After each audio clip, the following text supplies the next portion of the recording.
Yes, good evening everyone. Class को continue करते हैं और आज का लेक्चर होने वाला है बहुत ही इंपॉर्टेंट। बहुत बच्चे बोल रहे थे कि सर एमसीक्यू कराइए, एमसीक्यू कराइए। देखो, मुझे ऐसा लगता है ना, जो एमसीक्यू एग्जामिनेशन में आएगा वो दो चीजों का कॉम्बिनेशन होके आएगा। कुछ एमसीक्यू जो कंसेप्चुअल होंगे, जहां कैलकुलेशन नहीं होगा, विदाउट कैलकुलेशन वाले, कि आपको नॉलेज तो वही चाहिए चैप्टर्स की, लेकिन कैलकुलेशन करे बिना आप उस एमसीक्यू को अटेंड कर सकते हैं, जहां पे प्रैक्टिकलिटी नहीं है लेकिन कंसेप्चुअल है। अब वो चाहे कंप्लीट थ्योरी पोर्शन जो पढ़े उस कंसेप्ट पे आ जाए, या प्रैक्टिकल क्वेश्चन बनाने के लिए जो कंसेप्ट पढ़े उस कंसेप्ट पे आ जाए, इससे कोई दिक्कत नहीं, पर कैलकुलेशन के बिना आया, जिसको आप बोल सकते हैं कि हाँ, थ्योरी फॉर्म में एमसीक्यू आया था। और कुछ एमसीक्यू आएंगे कैलकुलेशन पे, यानी कि पर्टिकुलरली उन कंसेप्ट पे जहां से प्रैक्टिकल क्वेश्चन बनता है, उनको यूज करके कैलकुलेशन के बेस पे। और एमसीक्यू देखोगे आप एग्जामिनेशन में तो दोनों का कॉम्बिनेशन होगा, कुछ कंसेप्चुअल,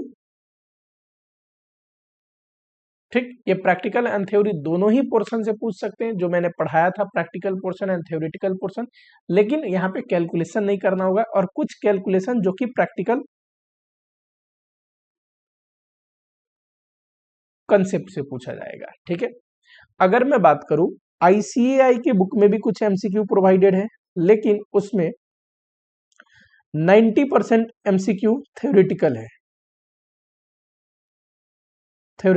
ठीक है, जहां पे आपको कंसेप्ट को यूज करके एमसीक्यू टिक तो करना है, कैलकुलेशन पार्ट बिल्कुल नहीं है। लेकिन मुझे ऐसा लगता है एमसीक्यू जब आएगा तो कुछ प्रैक्टिकल एमसीक्यू भी आएंगे। अब अगर आप आरटीपी देखोगे, जैसे ये आरटीपी है इस बारी का, यहाँ पे केस स्टडी बेस्ड सिनेरियो दे रखा है। ठीक है, और 5 एमसीक्यू पूछा है मटेरियल चैप्टर से। हाँ जी, एमसीक्यू अगर आते भी है ना प्रैक्टिकल पे और केस स्टडी टाइप के आते हैं, तो उतने बड़े नहीं आएंगे जितने बड़े आपको इंस्टीट्यूट ने आरटीपी में दे रखा है। ठीक है, एमसीक्यू आएंगे ऐसे जिसके 2 या 3 पार्ट हो, 2 या 3 पार्ट्स हो, ज्यादातर चांसेस ऐसे होते हैं। ठीक है, अब बाई चांस वैसे भी आए तो अगर आपको कंसेप्चुअली क्लियर है तो बिल्कुल आसानी एमसीक्यू आएगा, डरने की जरूरत नहीं है। ठीक, इस लेक्चर में मैं आप लोगों को क्या करा रहा हूं, तो इस लेक्चर में हम देखने जा रहे हैं जो इंस्टीट्यूट के एमसीक्यू है। कुछ एडिशनल क्वेश्चन मैं आप लोगों को कराऊंगा एमसीक्यू के, ठीक है, जिसमें प्रैक्टिकल क्वेश्चन होंगे जो इंस्टीट्यूट ने नहीं डाले हैं, बहुत सारे प्रैक्टिकल टाइप के क्वेश्चन, क्योंकि हमें प्रैक्टिकल पॉइंट ऑफ व्यू से भी रिवाइज करना है चैप्टर को। दोनों चीज में काम आ जाएगा, नॉर्मल डिस्क्रिप्शन में भी, डिस्क्रिप्टिव क्वेश्चन के लिए भी और एमसीक्यू के लिए भी, है ना। लेकिन जो एमसीक्यू में क्वेश्चंस है ना, सॉरी, इंस्टीट्यूट की बुक में जो एमसीक्यू है ना थ्योरेटिकल, उसमें भी कुछ कुछ ऐसे एमसीक्यू लग रहे हैं जो अच्छे हैं, हो सकते हैं पूछ ले। आपको तो 30 मार्क्स की प्रैक्टिस करने के लिए बहुत ही एमसीक्यू देखना पड़ेगा, है ना।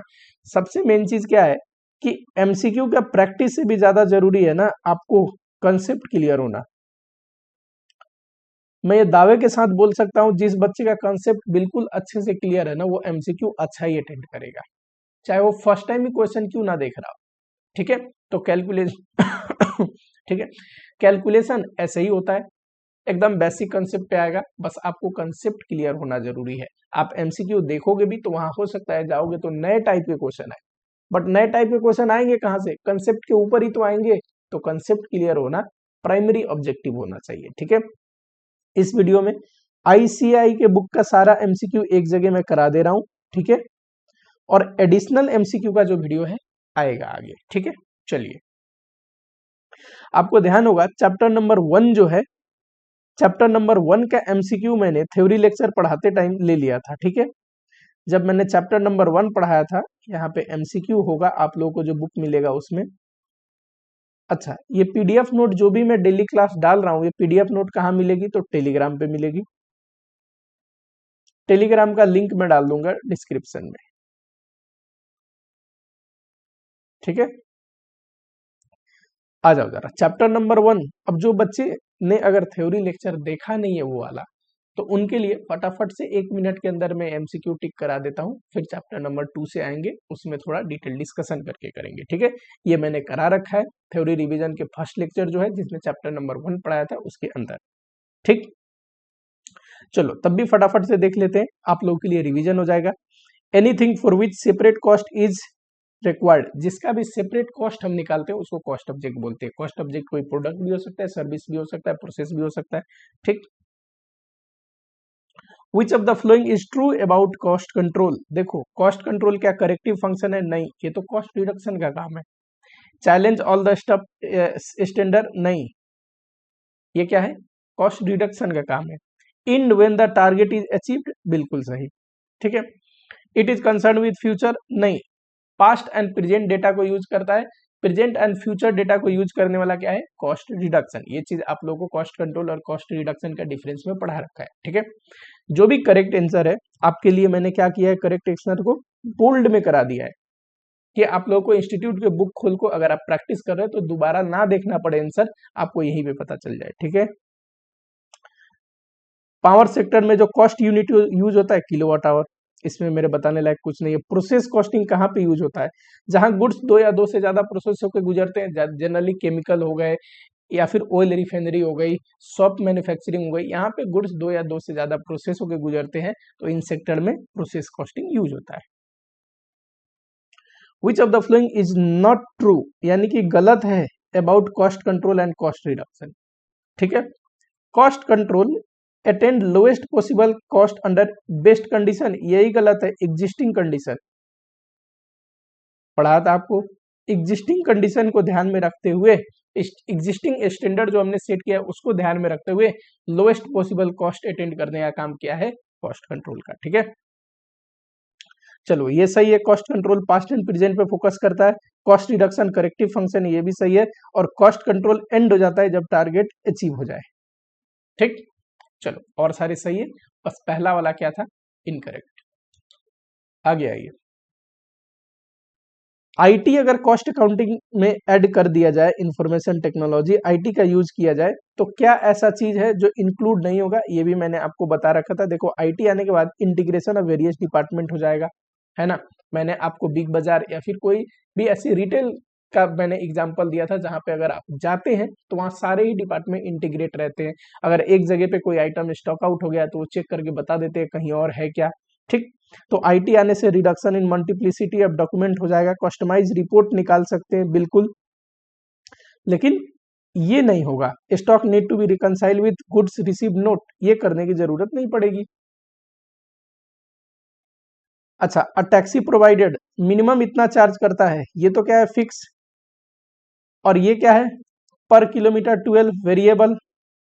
और जहां पे फिक्स कॉस्ट भी हो और वेरिएबल कॉस्ट भी हो उसको मैंने क्या बताया था? सेमी वेरिएबल, ठीक। कहां पे पढ़ा था हमने? फंक्शनल क्लासिफिकेशन पढ़ाया था, लेक्चर नंबर 1 थ्योरी का, वहां पे भी पढ़ाया था, एक नंबर। दूसरा नंबर यूनिट कॉस्टिंग पढ़ाया था, वहां पे भी पढ़ाया था। ए लिमिटेड हैज 3 प्रोडक्शन डिपार्टमेंट और each production department has 2 machine shop. मैंने बोला कोई कंपनी है ना, उसमें 3 डिपार्टमेंट है, प्रोडक्शन डिपार्टमेंट। हर एक प्रोडक्शन डिपार्टमेंट प्रोडक्शन करता है, कॉस्ट इनकर्ड होता है, उसके लिए रिस्पॉन्सिबल है, तो उसको क्या बोलेंगे? Cost centre. इसके अंदर 2 मशीन डिपार्टमेंट है, मशीन डिपार्टमेंट में भी तो कॉस्ट इनकर्ड होती है, तो इसको भी कॉस्ट सेंटर बोल सकते हैं। लेकिन क्या ए लिमिटेड को कॉस्ट सेंटर बोल सकते हैं? बिल्कुल नहीं। कॉस्ट सेंटर क्या है? कोई डिपार्टमेंट है या कोई ग्रुप ऑफ पर्सन है या कोई पर्सन है जो एक पर्टिकुलर परफॉर्मेंस के लिए रिस्पॉन्सिबल है। कॉस्ट सेंटर की बात करें तो कॉस्ट कंट्रोल के लिए रिस्पॉन्सिबल है, कम कॉस्ट में मैक्सिमम आउटपुट प्रोड्यूस कर पाए इसके लिए रिस्पॉन्सिबल है, ठीक है। Which of the following is an example of functional classification of cost. Functional classification में मैंने आपको पढ़ाया था प्रोडक्शन कॉस्ट, एडमिनिस्ट्रेटिव ओवरहेड या एडमिनिस्ट्रेटिव कॉस्ट भी बोल सकते हो, selling, distribution, research and development, और बहुत सारे ऑथर के बुक में प्री प्रोडक्शन भी होता है, ठीक है। तो यहाँ पे एडमिनिस्ट्रेटिव तो होगा। डायरेक्ट मटेरियल कॉस्ट ये नहीं, फिक्स कॉस्ट ये तो बिहेवियरल क्लासिफिकेशन में पढ़ाया था, ठीक। और डायरेक्ट और इनडायरेक्ट ये भी नहीं, ठीक। चलो, टिकट काउंटर ये क्या करते हैं? सेल करते हैं टिकट, और जो सेल्स को इंक्रीज करने के लिए रिस्पॉन्सिबल हो इसको रेवेन्यू सेंटर बोला जाता है, ये मैंने पढ़ाया था, ठीक। देखो होता क्या है ना कि बहुत सारे क्वेश्चन इधर उधर से इंस्टीट्यूट ने एमसीक्यू बनाए। यहाँ पे तो एमसीक्यू बाद में आया, सीएमए में एमसीक्यू बहुत पहले था। अगर आप सीएमए का बुक देखोगे तो वहां पे चैप्टर नंबर 1 में ये सेम लिखा हुआ है, ticket counter is an example of A ticket counter in a railway station, ना लिख के मेट्रो स्टेशन है, is an example of revenue centre. तो कहने का मतलब इंस्टीट्यूट भी एमसीक्यू इधर उधर से कॉपी करके ही बना रखा है, ठीक है। यहाँ पे अभी पढ़ाया था, ये सेम क्वेश्चन आपको वहां पे भी दिख जाएगी, ये भी सेम क्वेश्चन वहां पे दिख जाएगी। तो बहुत सारे क्वेश्चन है जो आपको मैच करता हुआ दिखेगा। चलो जरा फटाफट से आते हैं मटेरियल कॉस्ट चैप्टर नंबर 2 के ऊपर। Direct material can be classified as, यहाँ देखो fix cost, variable cost, semi variable, prime cost. देखो direct material, direct labour and direct expense जोड़ने के बाद प्राइम कॉस्ट आता है, उसमें वेरिएबल ओवरहेड जोड़ने के बाद वेरिएबल कॉस्ट आता है।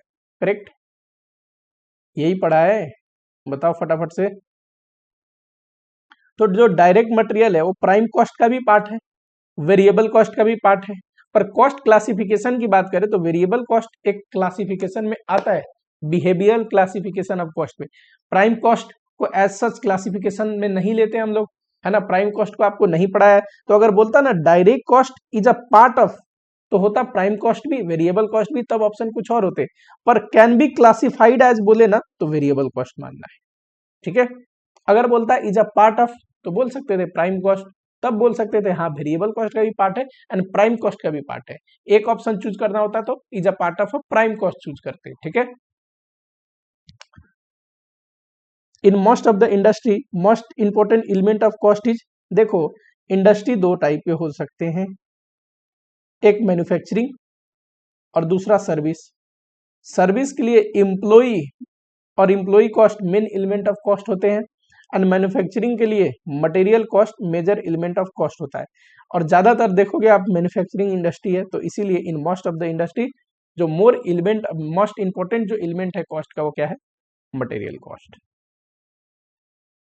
चलो, which of the following is considered to be normal loss of material. Normal loss का मतलब क्या पढ़ा था, देखो बार बार इसलिए रिवाइज करा रहा हूं कि मेरा मकसद ये एमसीक्यू बनाना नहीं है, तो इसका तो क्वेश्चन और आंसर आपको इजिली इंटरनेट पे मिल जाएगा। मेरा मकसद है जो चीज मैंने पढ़ाई थी उसको वापस से रिवाइज करा दूं, प्लस एमसीक्यू भी करते करते हो जाएगा। इससे क्या होगा कि क्वेश्चन अगर और फॉर्म में भी आए तो आपको इजिली बना पाओगे आप लोग क्वेश्चन, ठीक है। देखिए मटेरियल लॉस नॉर्मल होते, अब नॉर्मल होते। नॉर्मल लॉस में हमने क्या पढ़ा था, नॉर्मल लॉस का मतलब जो कि इनहेरेंट है, जिसको अवॉइड नहीं कर सकते, अनअवॉइडेबल इन द नेचर। पर जो अब नॉर्मल लॉस है ना, ये अवॉइडेबल होते हैं, ये हमारी ही किसी गलती से हो रहे होते हैं, ठीक है। यहाँ पे देखना, एक्सीडेंट हो गया, चोरी हो गई, पिल्फरेज या loss due to careless handling, ये सारे अबनॉर्मल रीजंस है, ठीक है, इनको अवॉइड किया जा सकता है। लेकिन loss due to breaking the bulk, bulk होने की वजह से ब्रेक हो गया, केमिकल होने की वजह से इवापोरेट हो गया, ठीक है, पेरिसेबल नेचर होने की वजह से कुछ खराब हो गए, ये अब नॉर्मल रीजन है, इनको अवॉइड नहीं किया जा सकता, ठीक। तो अगर ये ना लेके अगर होता कि इवापोरेशन की वजह से केमिकल लॉस हो गया, वो भी नॉर्मल रीजन है, ठीक है। चलो अब नॉर्मल रीजन बोल दिया था, क्या नॉर्मल रीजन है, ठीक है। बल्क की वजह से ब्रेक होना, पेरिसेबल गुड्स का खराब होना, ठीक, इवापोरेट होना केमिकल का, ये सारे नॉर्मल रीजन है। वही चोरी हो गया, एक्सीडेंट हो गया, डिस्ट्रॉय हो गया, हमारी किसी गलती से अगर चीज हो गई ना खराब, तो अब नॉर्मल रीजन है, ठीक है। अब नॉर्मल रीजन को अवॉइड किया जा सकता है। In which of the following method of pricing cost lag behind current economic value. जरा ध्यान दीजिए, मान लो एक एक को मैंने पढ़ा रखा है आप लोगों को, प्रैक्टिकल पढ़ाते टाइम, मटेरियल प्राइसिंग पढ़ाते टाइम मैं दोबारा रिवाइज करा रहा हूं। मान लीजिए 1 तारीख को मैंने 100 यूनिट्स बाई किया 10 के रेट में, 5 को फिर 100 यूनिट्स बाई किया 12 के रेट में, 6 को इश्यू किया 150, ठीक। अब बताओ लेटेस्ट प्राइस कौन सा है, ये जो लेटेस्ट में बाई हो रखा है ना, करेंट प्राइस ज्यादा, करेंट प्राइस कौन सा है, जो लेटेस्ट में बाई हो रखे होते हैं। अगर लिफो यूज करें तो पहले यहां से इश्यू होगा, तो इसीलिए लिफो में हमने पढ़ा था कि जो मटेरियल कंज्यूम्ड होता है ना वो करेंट कॉस्ट पे दिख रहा होता है। पर फीफो में जस्ट उल्टा होता है, ऊपर से इश्यू होना है, अर्लियर लॉट पहले इश्यू करेंगे, तो मटेरियल कंज्यूम्ड जो है वो ओल्डर लॉट से इश्यू होते हैं, और क्लोजिंग स्टॉक करेंट कॉस्ट पे दिख रहा होता है। तो यही बोल रहा है कौन सा ऐसा प्राइसिंग मेथड है जिसमें कॉस्ट जो है, मटेरियल कॉस्ट कहने का मतलब लैग बिहाइंड यानी कि करंट कॉस्ट पे नहीं दिखता, फीफो पे, लीफो पे तो नीचे से इशू करेंगे, करंट कॉस्ट पे ही दिख रहा होता है मटेरियल कॉस्ट कंज्यूम, ठीक। Continuous stock taking is a part of, बताइए, perpetual inventory system and continuous stock taking पढ़ाया था इन्वेंट्री कंट्रोल करने के टेक्निक के अंदर, ठीक है।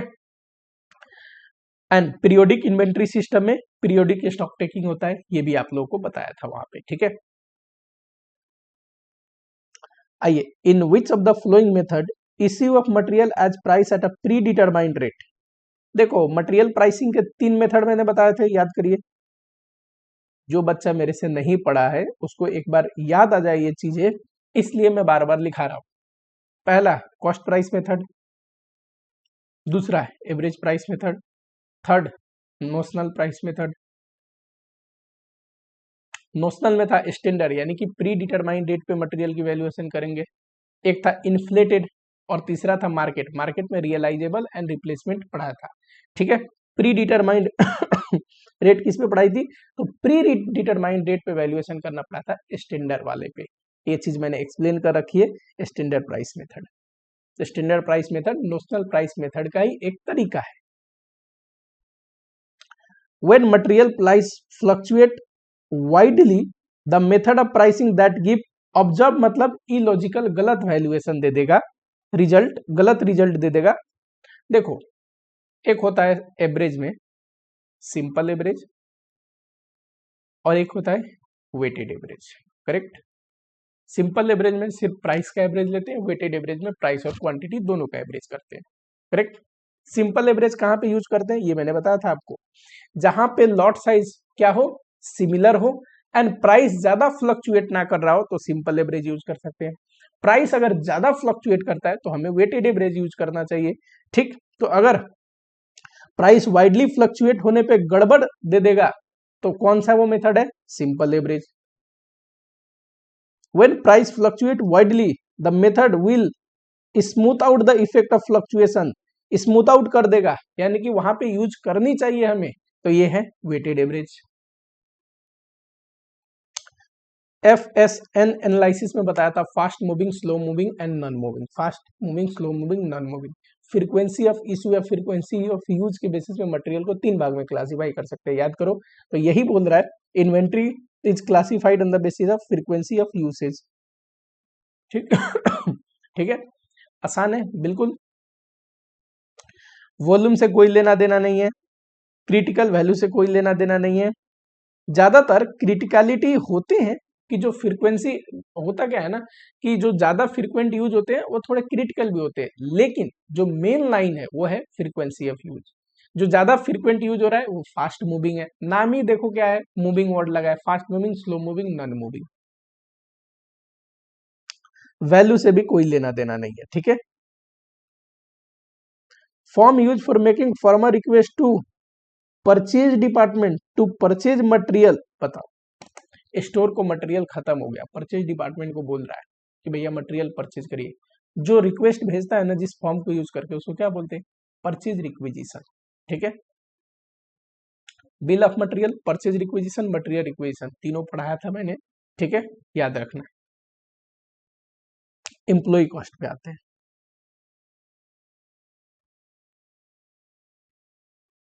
एम्प्लॉय कॉस्ट पे पहला क्वेश्चन देखो क्या है, पहले क्वेश्चन में idle time is a time under which, याद करिए आइडल टाइम का मतलब क्या होता है, जहां पे प्रोडक्शन नहीं हो रही होती है, कोई प्रोडक्शन एक्टिविटी कैरी नहीं होता लेकिन उसके लिए पेमेंट होती है, तो उसी को बोलते हैं idle time. Full wages is paid to worker, बिल्कुल, and no production is given by worker, ठीक है, no productivity is given by worker, both A and B. आपके मन में सवाल आ सकता है कि सर प्रोडक्शन नहीं हो रहा है, ये तो समझ में आ रहा है, वेजेज भी पे होता है क्या आइडल टाइम के लिए, बिल्कुल, तभी तो इसकी ट्रीटमेंट कर रहे हैं। नॉर्मल आइडल टाइम को लेबर रेट में एडजस्ट करना होता है, अब नॉर्मल आइडल टाइम की वजह से जो कॉस्ट इनकर्ड होता है उसको कॉस्टिंग पीरियड में डेबिट करना होता है। ये कॉस्ट इनकर्ड हो रहा है तभी तो ट्रीटमेंट कर रहे हैं, और कॉस्ट इनकर्ड कब होगी, जब वेजेज पे करेंगे। Cost of idle time due to non availability of raw material, पता है non availability of raw material अब नॉर्मल आइडल टाइम है, और अब नॉर्मल आइडल टाइम का जो कॉस्ट है डेबिट करेंगे कॉस्टिंग पीएल में, ठीक है, चार्ज टू कॉस्टिंग पीएल। एक दो एग्जाम्पल दीजिए तो नॉर्मल आइडल टाइम का। नॉर्मल आइडल टाइम का मतलब होता है जो कि अनअवॉइडेबल है, ये होंगे ही होंगे। फैक्ट्री गेट से प्लांट लोकेशन तक जाना, टी ब्रेक, लंच ब्रेक, है ना, वापस एक प्लांट से दूसरे प्लांट पे जाना, जॉब चेंज ओवर बोलते हैं नॉर्मल आइडल टाइम। अब normal idle time, raw material shortage हो गई, पावर फेलियर हो गया, मशीन ब्रेकडाउन हो गया, ये सारे रीजन से अगर लेबर खाली बैठा है तो अब नॉर्मल रीजन है। याद रहेगा क्या, बाई चांस पूछ दे। Time and motion study is conducted by time keeping department. Time keeping department का काम है अटेंडेंस का रिकॉर्ड रखना। देखो, टाइम कीपिंग डिपार्टमेंट के बारे में मैंने आपको बता रखा है। रिकॉर्डिंग, टाइम रिकॉर्डिंग दो टाइप के होते हैं, एक टाइम कीपिंग जो टाइम कीपिंग डिपार्टमेंट करता है, और एक टाइम बुकिंग। ठीक। पेरोल डिपार्टमेंट का काम है वेजेस कैलकुलेट करना। पर्सनल डिपार्टमेंट का काम है अदर जो इम्प्लॉय है ना उनको मैनेज करना है, इसकी बहुत सारी रिस्पॉन्सिबिलिटी आती है। जो इंजीनियरिंग डिपार्टमेंट है ना, याद करो engineering and planning department, material पढ़ाते टाइम बोला था, इंजीनियरिंग एंड प्लानिंग डिपार्टमेंट ये तय करता है कि किस, मान लो कोई मटेरियल बनानी है, ठीक है, इसमें कितना स्टैंडर्ड मटेरियल लगेगा, है ना, किस रेशियो में लगेगा। तो सिमिलरली इंजीनियरिंग डिपार्टमेंट ये भी तय करता है कि कितना लेबर लगेगा किस काम के करने के लिए। ठीक, तो ये है टाइम एंड मोशन स्टडी कौन कंडक्ट करता है, engineering department. Identify which of the flowing does not account for increase in labour productivity. अगर आपने लेबर चैप्टर पढ़ा हो मेरे से, लेक्चर नंबर 1 में ही मैंने आपको पढ़ा रखा है factor that increase labour efficiency and labour productivity. ठीक, लेबर की अगर प्रोडक्टिविटी बढ़ानी हो तो किन फैक्टर पे ध्यान देंगे, वहां पे कुछ फैक्टर मैंने बताए थे कि राइट स्किल वाले लोगों को हायर करेंगे, राइट जॉब के लिए राइट स्किल वाले लोगों को रखेंगे, ट्रेनिंग प्रोवाइड करेंगे उनको, है ना, टाइम टू टाइम, ये सारी चीजें थी।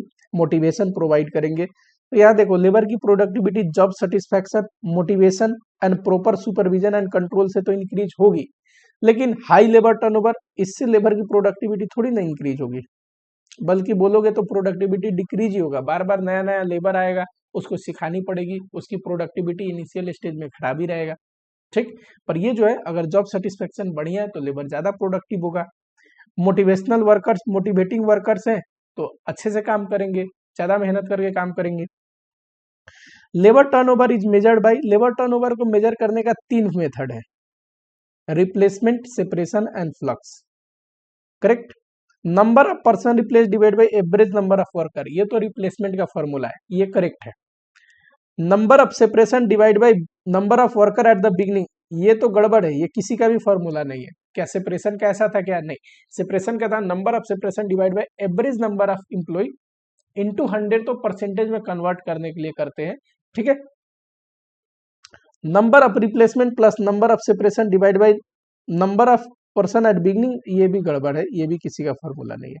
ठीक, तो ये करेक्ट है रिप्लेसमेंट मेथड का, तो इसको आप टिक करोगे।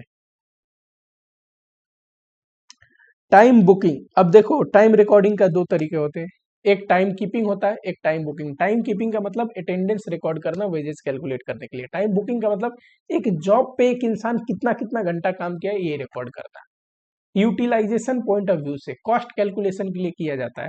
ठीक, तो टाइम बुकिंग क्या है, time spend on each particular job. Employee cost include, आपको याद होगा लेक्चर 1 में, कौन से लेक्चर, लेक्चर 1 ना बोलो, एम्प्लॉय कॉस्ट का लेक्चर बोलो, तब आपको समझ में आएगा। एम्प्लॉय कॉस्ट आपको पढ़ा रखा है। एम्प्लॉय कॉस्ट में तीनों चीज लेते हैं, monetary benefit, non monetary benefit and defer monetary benefit. ये जो भी एग्जांपल दिया है ये सारे मॉनेटरी बेनिफिट के एग्जांपल है, जो कि एम्प्लॉय कॉस्ट का हिस्सा है। ठीक,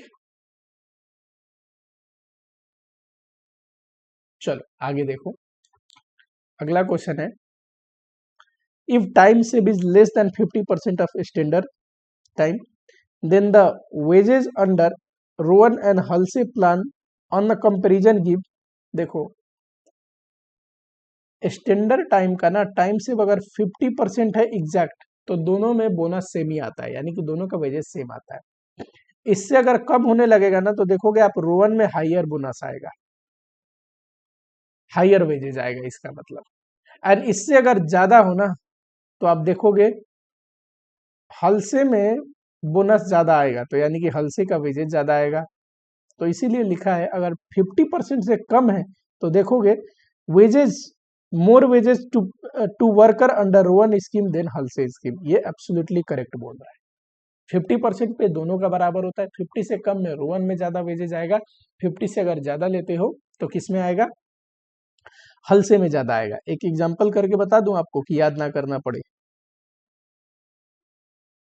चलिए देखते हैं। मान लो स्टैंडर्ड आवर है 20 आवर, ठीक है,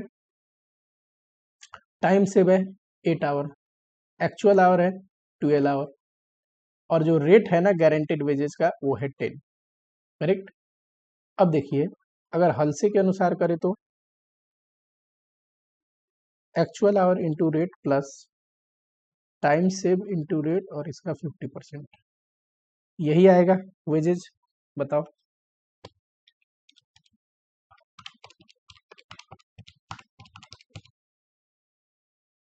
रोवन में बताओ, ये तो वेजेज आएगा। और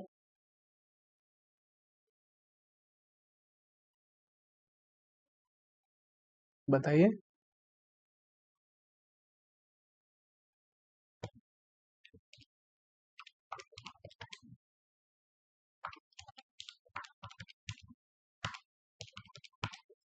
इतना आ रहा है, किस में ज्यादा आ रहा है, तो ऑब्वियसली रोवन प्लान में वेजेज ज्यादा आ रहा है जब हमने टाइम से 50% से कम लिया है स्टैंडर्ड आवर का, ठीक, यही कह रहा है। आगे देखो, if standard time is 60 hour, guaranteed wage rate is ₹0.30, ये रुपीज का सिंबल है, मिस्टेक हो गया है यहाँ पे।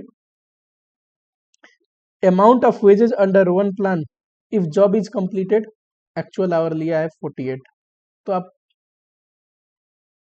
रोवन के अनुसार वेजेस नहीं निकाल सकते।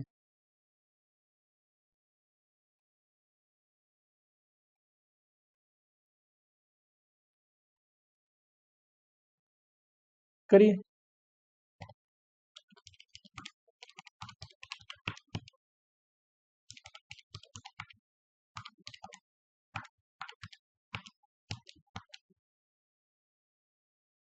$17.28, ठीक।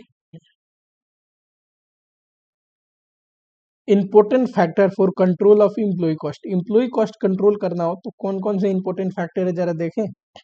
टाइम एंड मोशन स्टडी बिल्कुल जरूरी है, control over idle time and over time ये भी जरूरी है। आइडल टाइम अगर ज्यादा होगा तो कॉस्ट इंक्रीज हो जाएगा, हमें कॉस्ट को कंट्रोल करना है ना। Control over control over employee turnover, अब देखो एम्प्लॉय टर्नओवर पे भी कंट्रोल करना जरूरी है, क्योंकि एम्प्लॉय टर्नओवर अगर ज्यादा होगा तो कॉस्ट इनकर्ड होगा, चाहे वो प्रिवेंशन कॉस्ट हो या रिप्लेसमेंट कॉस्ट हो, ये दोनों कॉस्ट के बारे में आपको एक्सप्लेन कर रखा है। Out of the following method attendance is marked by recognition of employee based on physical and behavioural traits, ये होता है बायोमेट्रिक, ठीक। उसी में तो फिजिकल फीचर्स को यूज किया जाता है, जैसे बायोमेट्रिक में अगर आप देखोगे तो पंचिंग सिस्टम है, ये क्या फिंगरप्रिंट हो गया, फेस रिकॉग्निशन हो गया, ये पंच कार्ड में तो कार्ड को बस पंच करना होता है, अटेंडेंस में तो अटेंडेंस लगानी होती है, लिखना होता है, ठीक है। टोकन सिस्टम डिस्क सिस्टम है, ये भी एक्सप्लेन कर दिया था आप लोगों को कि एंट्री करते टाइम फैक्ट्री गेट पे टोकन मिलता है, वहां नोटिंग होती है, रिटर्न देते टाइम टोकन सबमिट करोगे वहां पे नोटिंग होगी। तो बायोमेट्रिक फीचर को यूज करके ये बनता है।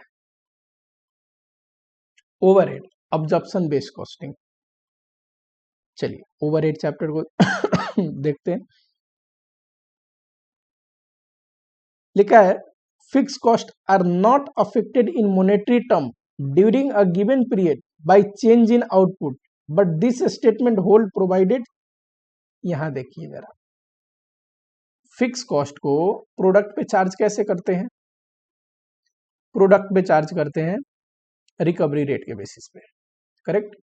ये रिकवरी रेट निकलता कैसे, budgeted overhead divide by budgeted base जो कि नॉर्मल कैपेसिटी पे निकालते हैं। और जब नॉर्मल कैपेसिटी से एक्चुअल प्रोडक्शन ज्यादा हो जाए, सब्सटेंशियली ज्यादा हो जाए, तो एक्चुअल कैपेसिटी भी लेते हैं। तो कह रहा है फिक्स कॉस्ट जो हम रिकवर कर रहे हैं और एक्चुअल फिक्स कॉस्ट इनमें ज्यादा फर्क नहीं आएगा, प्रोवाइडेड कि जो हमने आउटपुट लिया है वो सब्सटेंशियली चेंज ना हो। अगर सब्सटेंशियली इंक्रीज है आउटपुट में तब तो एक्चुअल कैपेसिटी पे लेनी पड़ेगी, ठीक है। Is not substantial. Capacity define as actual utilisation of plant. अब कैपेसिटी चार टाइप के हमने पढ़े हैं। अगर कैपेसिटी की बात करो तो ये चार टाइप के होते हैं। एक मैक्सिमम इंस्टॉल रेटेड या थ्योरेटिकल बोलते हैं। दूसरा प्रैक्टिकल। प्रैक्टिकल कैपेसिटी का मतलब जो इंस्टॉल्ड कैपेसिटी मैक्सिमम कैपेसिटी है उसमें हॉलीडे वगैरह कंसीडर कर लोगे, रिपेयर मेंटेनेंस का टाइम, नॉर्मल आइडल टाइम, तब जो बचेगा ना वो प्रैक्टिकल कैपेसिटी है। एक्चुअल में कंपनी चाहे तो यही कैपेसिटी को एक्चुअल में यूटिलाइज कर सकती है। क्यों? अरे जो नॉर्मल आइडल टाइम है वो तो होके ही रहेगा, थोड़ी बहुत जो हॉलीडे है वो तो देना ही पड़ेगा। तो ये कैपेसिटी हम चाह के भी यूटिलाइज नहीं कर पाते। तो एक्चुअल यूटिलाइजेशन जो हो सकती है ना वो क्या है? प्रैक्टिकल कैपेसिटी, ठीक है। इसके आगे भी दो कैपेसिटी होते हैं, एक नॉर्मल और दूसरा एक्चुअल। एक्चुअल का मतलब ये जितना एक्चुअल में हमने यूटिलाइज किया है। नॉर्मल का मतलब होता है एवरेज ऑफ पास्ट, ठीक। और नॉर्मल कैपेसिटी यूजुअली कहते तो एवरेज ऑफ पास्ट है, निकालते कैसे? तो ये निकालते हैं इंस्टॉल्ड कैपेसिटी में से या मैक्सिमम कैपेसिटी में से जो भी नॉर्मल आइडल टाइम वगैरह है वो घटा दोगे तो क्या आएगा? Normal capacity. Allocation of whole item of cost to a cost centre और कॉस्ट यूनिट। देखो एक होता है एलोकेशन और एक होता है एपोर्शनमेंट। एलोकेशन का मतलब ये प्राइमरी डिस्ट्रीब्यूशन में हमने पढ़ा था, याद करिए। एलोकेशन का मतलब कॉस्ट जो कि एक पर्टिकुलर कॉस्ट सेंटर का है उसको एलोकेट करने को बोलते हैं एलोकेशन, ठीक है। एपोर्शनमेंट का मतलब कॉस्ट जो कि दो या दो से ज्यादा कॉस्ट सेंटर पे किसी रीजनेबल बेसिस पे बांटने हैं, कॉमन कॉस्ट है ये, ठीक। तो यही बोल रहा है होल कॉस्ट अगर एलोकेट हो किसी कॉस्ट सेंटर पे तो उसको एलोकेशन बोलेंगे। एपोर्शनमेंट का मतलब तो क्या होता है? जो कॉस्ट को हम कॉमन कॉस्ट को दो या दो से ज्यादा कॉस्ट सेंटर में बांटते हैं। ओवरहेड ऑब्जॉर्प्शन का मतलब क्या होता है? जब ओवरहेड रेट हमें निकल जाए, प्रोडक्ट के ऊपर चार्ज करते हैं उसको उसको बोलते हैं overhead absorption. Primary packing is a part of cost of production या production cost. Secondary packing distribution cost का हिस्सा है। डायरेक्टर रिन्यूमरेशन एंड एक्सपेंस, ये देखो डायरेक्टर रिन्यूमरेशन एडमिनिस्ट्रेटिव ओवरहेड का हिस्सा है। और कौन सा? General administrative overhead. कुछ ना बोले तो administrative overhead general administrative overhead ही होते हैं। Which of the following is not classification of overhead based on its functionality?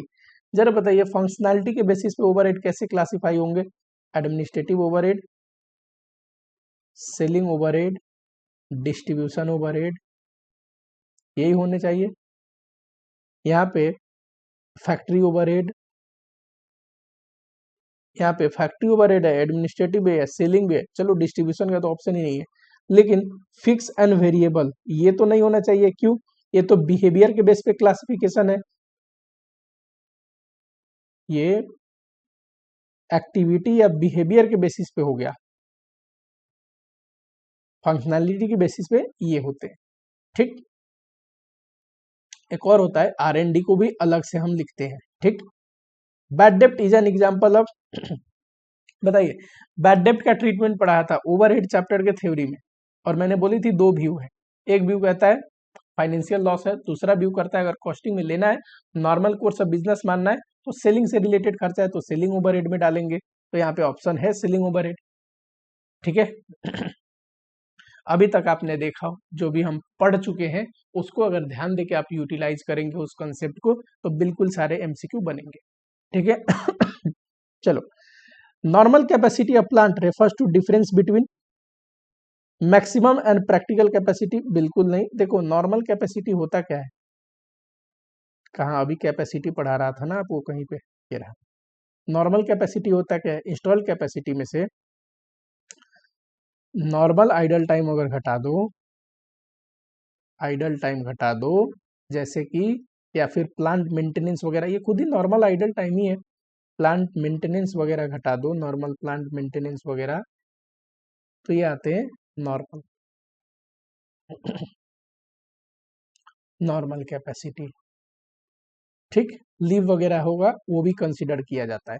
अब देखो अगर ऑप्शन में ये हो इंस्टॉल कैपेसिटी और बचा हुआ ये सारे चीज बोलता तो इसको भी टिक करते, पर ऑप्शन वैसा है ही नहीं।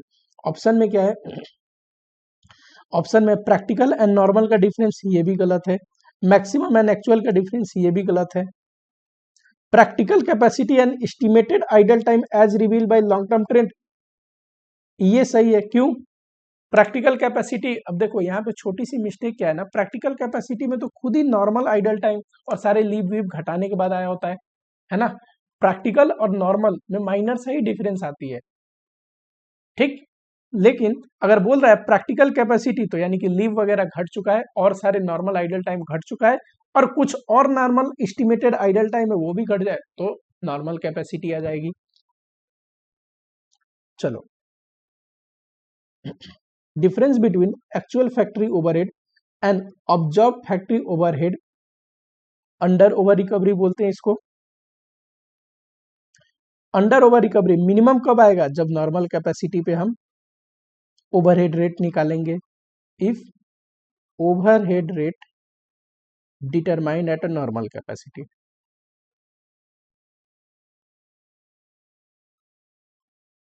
ऐसा क्यों, नॉर्मल कैपेसिटी जनरली हम अचीव करते हैं हमेशा, तो इसीलिए नॉर्मल कैपेसिटी पे अगर निकालेंगे तो डिफरेंस जो है अंडर ओवर ऑब्जॉर्प्शन जो है वो कम से कम आएगा। इसीलिए आप देखोगे बजटेड बेस जो है वो हमेशा नॉर्मल कैपेसिटी पे लिया जाता है। ठीक, नॉर्मल कैपेसिटी निकालने के लिए आइडल टाइम वगैरह घटा दिया जाता है, लीव वगैरह घटा दिया जाता है। इसीलिए ऊपर लिखा था प्रैक्टिकल कैपेसिटी से अगर कोई आइडल टाइम है वो भी घटा देंगे तो नॉर्मल कैपेसिटी आ जाएगा। Which of the following overhead cost may be a portion on the basis of direct wages? मैंने बोला था आपको वेजेज के बेसिस पे अगर बोले ना तो वो खर्चे घटा, वो उस खर्चे को पोर्शन करते हैं वेजेस के बेसिस पे, जो कैसे इनकर्ड होते हैं on the basis of wages. ठीक है, वेजेस के बेसिस पे। एक बात बताओ, ये पीएफ हो गया, ठीक है, ईएसआई हो गया, ये तो जिसका ज्यादा सैलरी है उसका ज्यादा कटता होगा, जिसका कम सैलरी है उसका कम कटता होगा। ठीक, तो नंबर ऑफ वर्कर के बेसिस पे बांटना सही है कि डायरेक्ट वेजेस के बेसिस पे, डायरेक्ट वेजेस के बेसिस पे, समझ रहे हो। नॉर्मल सैलरी वर्कर के नंबर के बेसिस पे बांट सकते हैं, पर ये तो सैलरी, अगर अगर कोई पीएफ है, ईएसआई है, जो सैलरी का सर्टेन परसेंटेज होते हैं, तो ये ज्यादातर क्या होना चाहिए, हर एक डिपार्टमेंट के डायरेक्ट वेजेस के बेसिस पे बटनी चाहिए। तो यही एग्जांपल दिया है, हॉलीडे पे हो गया, परक्यूजिट हो गया, ईएसआई हो गया, पीएफ हो गया, पेंशन हो गया, ये सारे ज्यादातर किसके बेसिस पे बढ़ते हैं बताओ, डायरेक्ट वेजेस के बेसिस पे। कहाँ पे पढ़ रखा है हमने, अपोर्शनमेंट के बेसिस ओवरहेड चैप्टर में जब पढ़ा था वहां पे आपको क्लियरली दिख जाएगी ये चीजें। नेक्स्ट है एक्टिविटी बेस्ड कॉस्टिंग। ठीक, activity based costing, cost driver. अब एक्टिविटी बेस्ड कॉस्टिंग में एक्टिविटी क्या होता है, ओवरहेड क्या होता है, कॉस्ट ड्राइवर क्या होता है, ये सब थोड़ा बहुत आपको पता होना चाहिए। ठीक, एक्टिविटी का मतलब पढ़ा रखा है ऑलरेडी, जिससे कॉस्ट इनकर्ड होता है। कॉस्ट ड्राइवर का मतलब जिससे कॉस्ट में चेंजेज आते हैं। ठीक, एक्टिविटी करोगे तो कॉस्ट इनकर्ड होगा, कॉस्ट ड्राइवर की वजह से कॉस्ट में चेंजेज आते हैं। कॉस्ट ड्राइवर भी रीजन है कॉस्ट इनकर्ड होने का, पर कॉस्ट कितना इनकर्ड होगा ये कॉस्ट ड्राइवर तय करता है। ठीक है, cost driver is a item of production overhead, गलत। Cost driver is a common cost that to be share among the cost item, गलत। Cost driver is a any cost related to transportation, ये भी गलत definition है। Cost driver is a activity which generate cost, ये सही है। Cost driver cost को generate करता है, ये एक सही डेफिनेशन है। It is a factor that change that makes change in cost, या दैट इंक्रीज और डिक्रीज इन कॉस्ट, या दैट जनरेट कॉस्ट, कोई सी भी तरीके से बोले लिख सकते हैं आप। एक्टिविटी बेस्ड कॉस्टिंग में cost are accumulated by activity using cost pool. मैंने बोला था कॉस्ट पूल एक स्टेटमेंट है जहां हर एक एक्टिविटी का कितना कॉस्ट इनकर्ड हो रहा है ये हम एक्यूमुलेट करते हैं, पता करते हैं कि हर एक एक्टिविटी में कितना ओवरहेड या कॉस्ट इनकर्ड हुआ है। इसीलिए जब मैं वो बनाता था स्टेटमेंट ऑफ कॉस्ट पूल लिखता था, याद होगा आपको, जिसमें कॉस्ट ड्राइवर रेट निकालता था। Cost driver is a factor behind overhead, बिल्कुल कॉस्ट ड्राइवर ही ओवरहेड को इनकर्ड करता है। कॉस्ट एलोकेशन ये बेसिस भी बनता है, बिल्कुल जैसे ऑर्डरिंग कॉस्ट है तो नंबर ऑफ ऑर्डर एक बेसिस है ना, उसको एलोकेट करने का। Is a transaction that is significant determinant of cost, बिल्कुल यही तो तय करता है कॉस्ट ड्राइवर कॉस्ट कितना होगा, नंबर ऑफ ऑर्डर ही तो तय करेगा ऑर्डरिंग कॉस्ट कितना होगा, ज्यादा होगा नंबर ऑफ ऑर्डर तो ऑर्डरिंग कॉस्ट ज्यादा आएगा, कम होगा तो ऑर्डरिंग कॉस्ट कम आएगा। तो ऑल ऑफ अबव इनमें से कौन सा करेक्ट नहीं है? ठीक, अब मेरे समझाने लायक कुछ नहीं है। Production schedule number of production run या सेटअप के अनुसार बढ़ जाते हैं। Dispatch number of dispatch order, ये गलत है। इंस्पेक्शन जो है ना, ये इंस्पेक्शन आवर या फिर नंबर ऑफ सेटअप के बेसिस पे बांटा जाता है, तो ये गलत है। Transaction undertaken by support department personnel are appropriate cost driver, find one which is not appropriate। ठीक है कौन सा appropriate cost driver नहीं है किस खर्चे के लिए ये बताना है। ठीक, इसमें भी मेरे समझाने लायक ऐसा कुछ नहीं है, आप इजीली कर सकते हैं। Number of purchase order supplies and customer order drives the cost related to या cost associated with new material. Number of purchase order से न्यू मटेरियल का कॉस्ट थोड़ा बहुत ड्राइव होता है, एंड कस्टमर ऑर्डर से फिनिश गुड्स का inventory का कॉस्ट ड्राइव होता है। ये मिस्टेक है, देखना जरा, आपको सीधा क्लियर समझ में आएगा। The quality of raw material issued the quality of raw material issued drive the cost of receiving department, बिल्कुल नहीं। क्वालिटी से क्या लेना देना है, कितना रॉ मटेरियल इश्यू हो रहा है ये इश्यूइंग कॉस्ट को ड्राइव कर सकता है, उसके बेसिस पे बांट सकते हैं। क्वांटिटी पे निर्भर होता है, क्वालिटी पे नहीं। ये देखो ये करेक्ट है। Number of packing order drive the packing cost, बिल्कुल पैकिंग कॉस्ट डिपेंड करता है, उसके लिए कॉस्ट ड्राइवर है number of packing order. Number of production run, ये कौन से कॉस्ट को ड्राइव करता है बताइए जरा, ताकि प्रोडक्शन शेड्यूलिंग हो गई, इंस्पेक्शन कॉस्ट हो गया, इंस्पेक्शन कॉस्ट अगर इंस्पेक्शन आवर नहीं है तो प्रोडक्शन रन के बेसिस पे बांटते हैं। ठीक, material handling. Steps in ABC, activity based costing में मैंने स्टेप पढ़ाया था आपको कि सबसे पहले एक्टिविटी आइडेंटिफाई करेंगे, उसका ओवरहेड आइडेंटिफाई करेंगे, फिर कॉस्ट ड्राइवर आइडेंटिफाई करेंगे, कॉस्ट ड्राइवर रेट निकालेंगे और उसके बाद प्रोडक्ट के ऊपर चार्ज करेंगे। करेक्ट, यही लिखा हुआ है यहाँ पे, तो ऑल ऑफ एबव लिखना पड़ेगा आपको। Identify of activity and respective cost, identification of cost driver and cost driver rate निकालेंगे और उसके बाद चार्ज कर देंगे ओवरहेड को प्रोडक्ट के ऊपर। Which of the following is not a benefit of activity based costing? देखो activity based costing traditional costing से ज्यादा रियलिस्टिक है, ज्यादा मोर अप्रोप्रिएट कॉस्ट बिहेवियर बताता है। प्रोडक्ट कॉस्टिंग के लिए ज्यादा मोर अप्रोप्रिएट प्रोडक्ट कॉस्ट निकाल के देता है हमें। ठीक, और प्रोडक्ट कॉस्ट ज्यादा अप्रोप्रिएट है तो उसको कंट्रोल करने के लिए हमें अच्छे से प्रोडक्ट कॉस्ट पता भी होना जरूरी है। ठीक, तो यहाँ देखना एक्यूरेट कॉस्ट एलोकेशन बिल्कुल सही है। ट्रेडिशनल कॉस्टिंग के बेसिस पे एक्टिविटी बेस्ड कॉस्टिंग ज्यादा अप्रोप्रिएट कॉस्ट एलोकेशन करता है। इंप्रूव डिसीजन मेकिंग, जब कॉस्ट सही होगा तो डिसीजन मेकिंग भी सही लेंगे। Better control over activity and cost, हमें जब पता होगा ना किस एक्टिविटी का कितना कॉस्ट है तो हम एक्टिविटी को भी कंट्रोल कर सकते हैं जितना कर सकते हैं और उससे रिलेटेड एसोसिएटेड कॉस्ट को भी। लेकिन रिडक्शन इन प्राइम कॉस्ट, अरे प्राइम कॉस्ट तो डायरेक्ट कॉस्ट है और डायरेक्ट कॉस्ट कैसे कम हो जाएगा एक्टिविटी बेस्ड कॉस्टिंग से? एक्टिविटी बेस्ड कॉस्टिंग तो सिर्फ ट्रीटमेंट ऑफ ओवरहेड बताता है हमें कि ओवरहेड को कैसे प्रोडक्ट के ऊपर चार्ज करना है। ये अब ये कोई थ्योरी में कवर्ड नहीं था, लेकिन बहुत आसान है, आप इजीली समझ सकते हैं। एक्टिविटी बेस्ड कॉस्टिंग को इंस्टॉल करना हो, ठीक है, एक्टिविटी बेस्ड कॉस्टिंग सिस्टम को, किसी भी सिस्टम को इंस्टॉल करना हो तो इंसान फिजिबिलिटी स्टडी करता होगा कि हमारे लिए फिजिबल है कि नहीं, संभव है कि नहीं, ठीक है, कैसे इंप्लीमेंट करेंगे ठीक, नेसेसरी जो इंफ्रास्ट्रक्चर है वो लेके आते होंगे, ट्रेनिंग प्रोवाइड करते होंगे, स्ट्रेटेजी बनाते होंगे, लेकिन क्या नहीं करते होंगे, क्या ये कोई नेसेसरी स्टेप है बोरोइंग फंड? बिल्कुल नहीं। इंस्टॉलेशन के लिए कोई system borrowing fund is not a necessary step.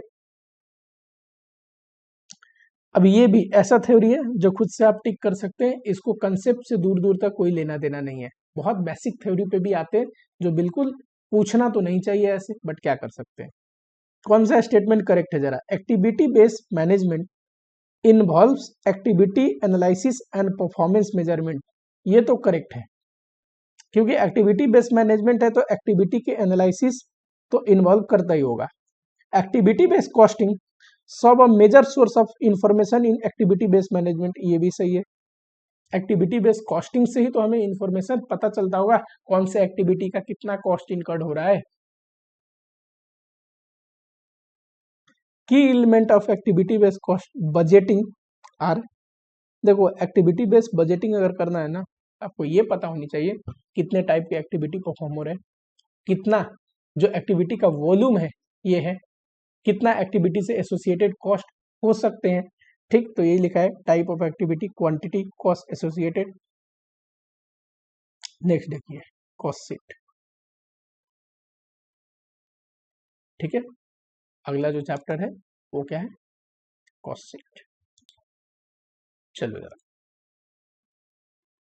Generally for the purpose of cost sheet preparation cost are classified on the basis of functional. देखो वेरिएबिलिटी के बेसिस पे अगर कॉस्ट क्लासिफाई होता तो फिक्स एंड वेरिएबल में होता, पर क्या कॉस्ट शीट ऐसा होता है क्या? नहीं, कॉस्ट शीट में होता है पहले सारे डायरेक्ट कॉस्ट को जोड़ के प्राइम कॉस्ट, फिर फैक्ट्री ओवरहेड जोड़ते हैं, फैक्ट्री कॉस्ट आता है, एडमिनिस्ट्रेटिव ओवरहेड जोड़ते हैं, कॉस्ट ऑफ प्रोडक्शन आता है, ठीक है, वैसे ही सेलिंग एंड डिस्ट्रीब्यूशन जुड़ता है, ठीक।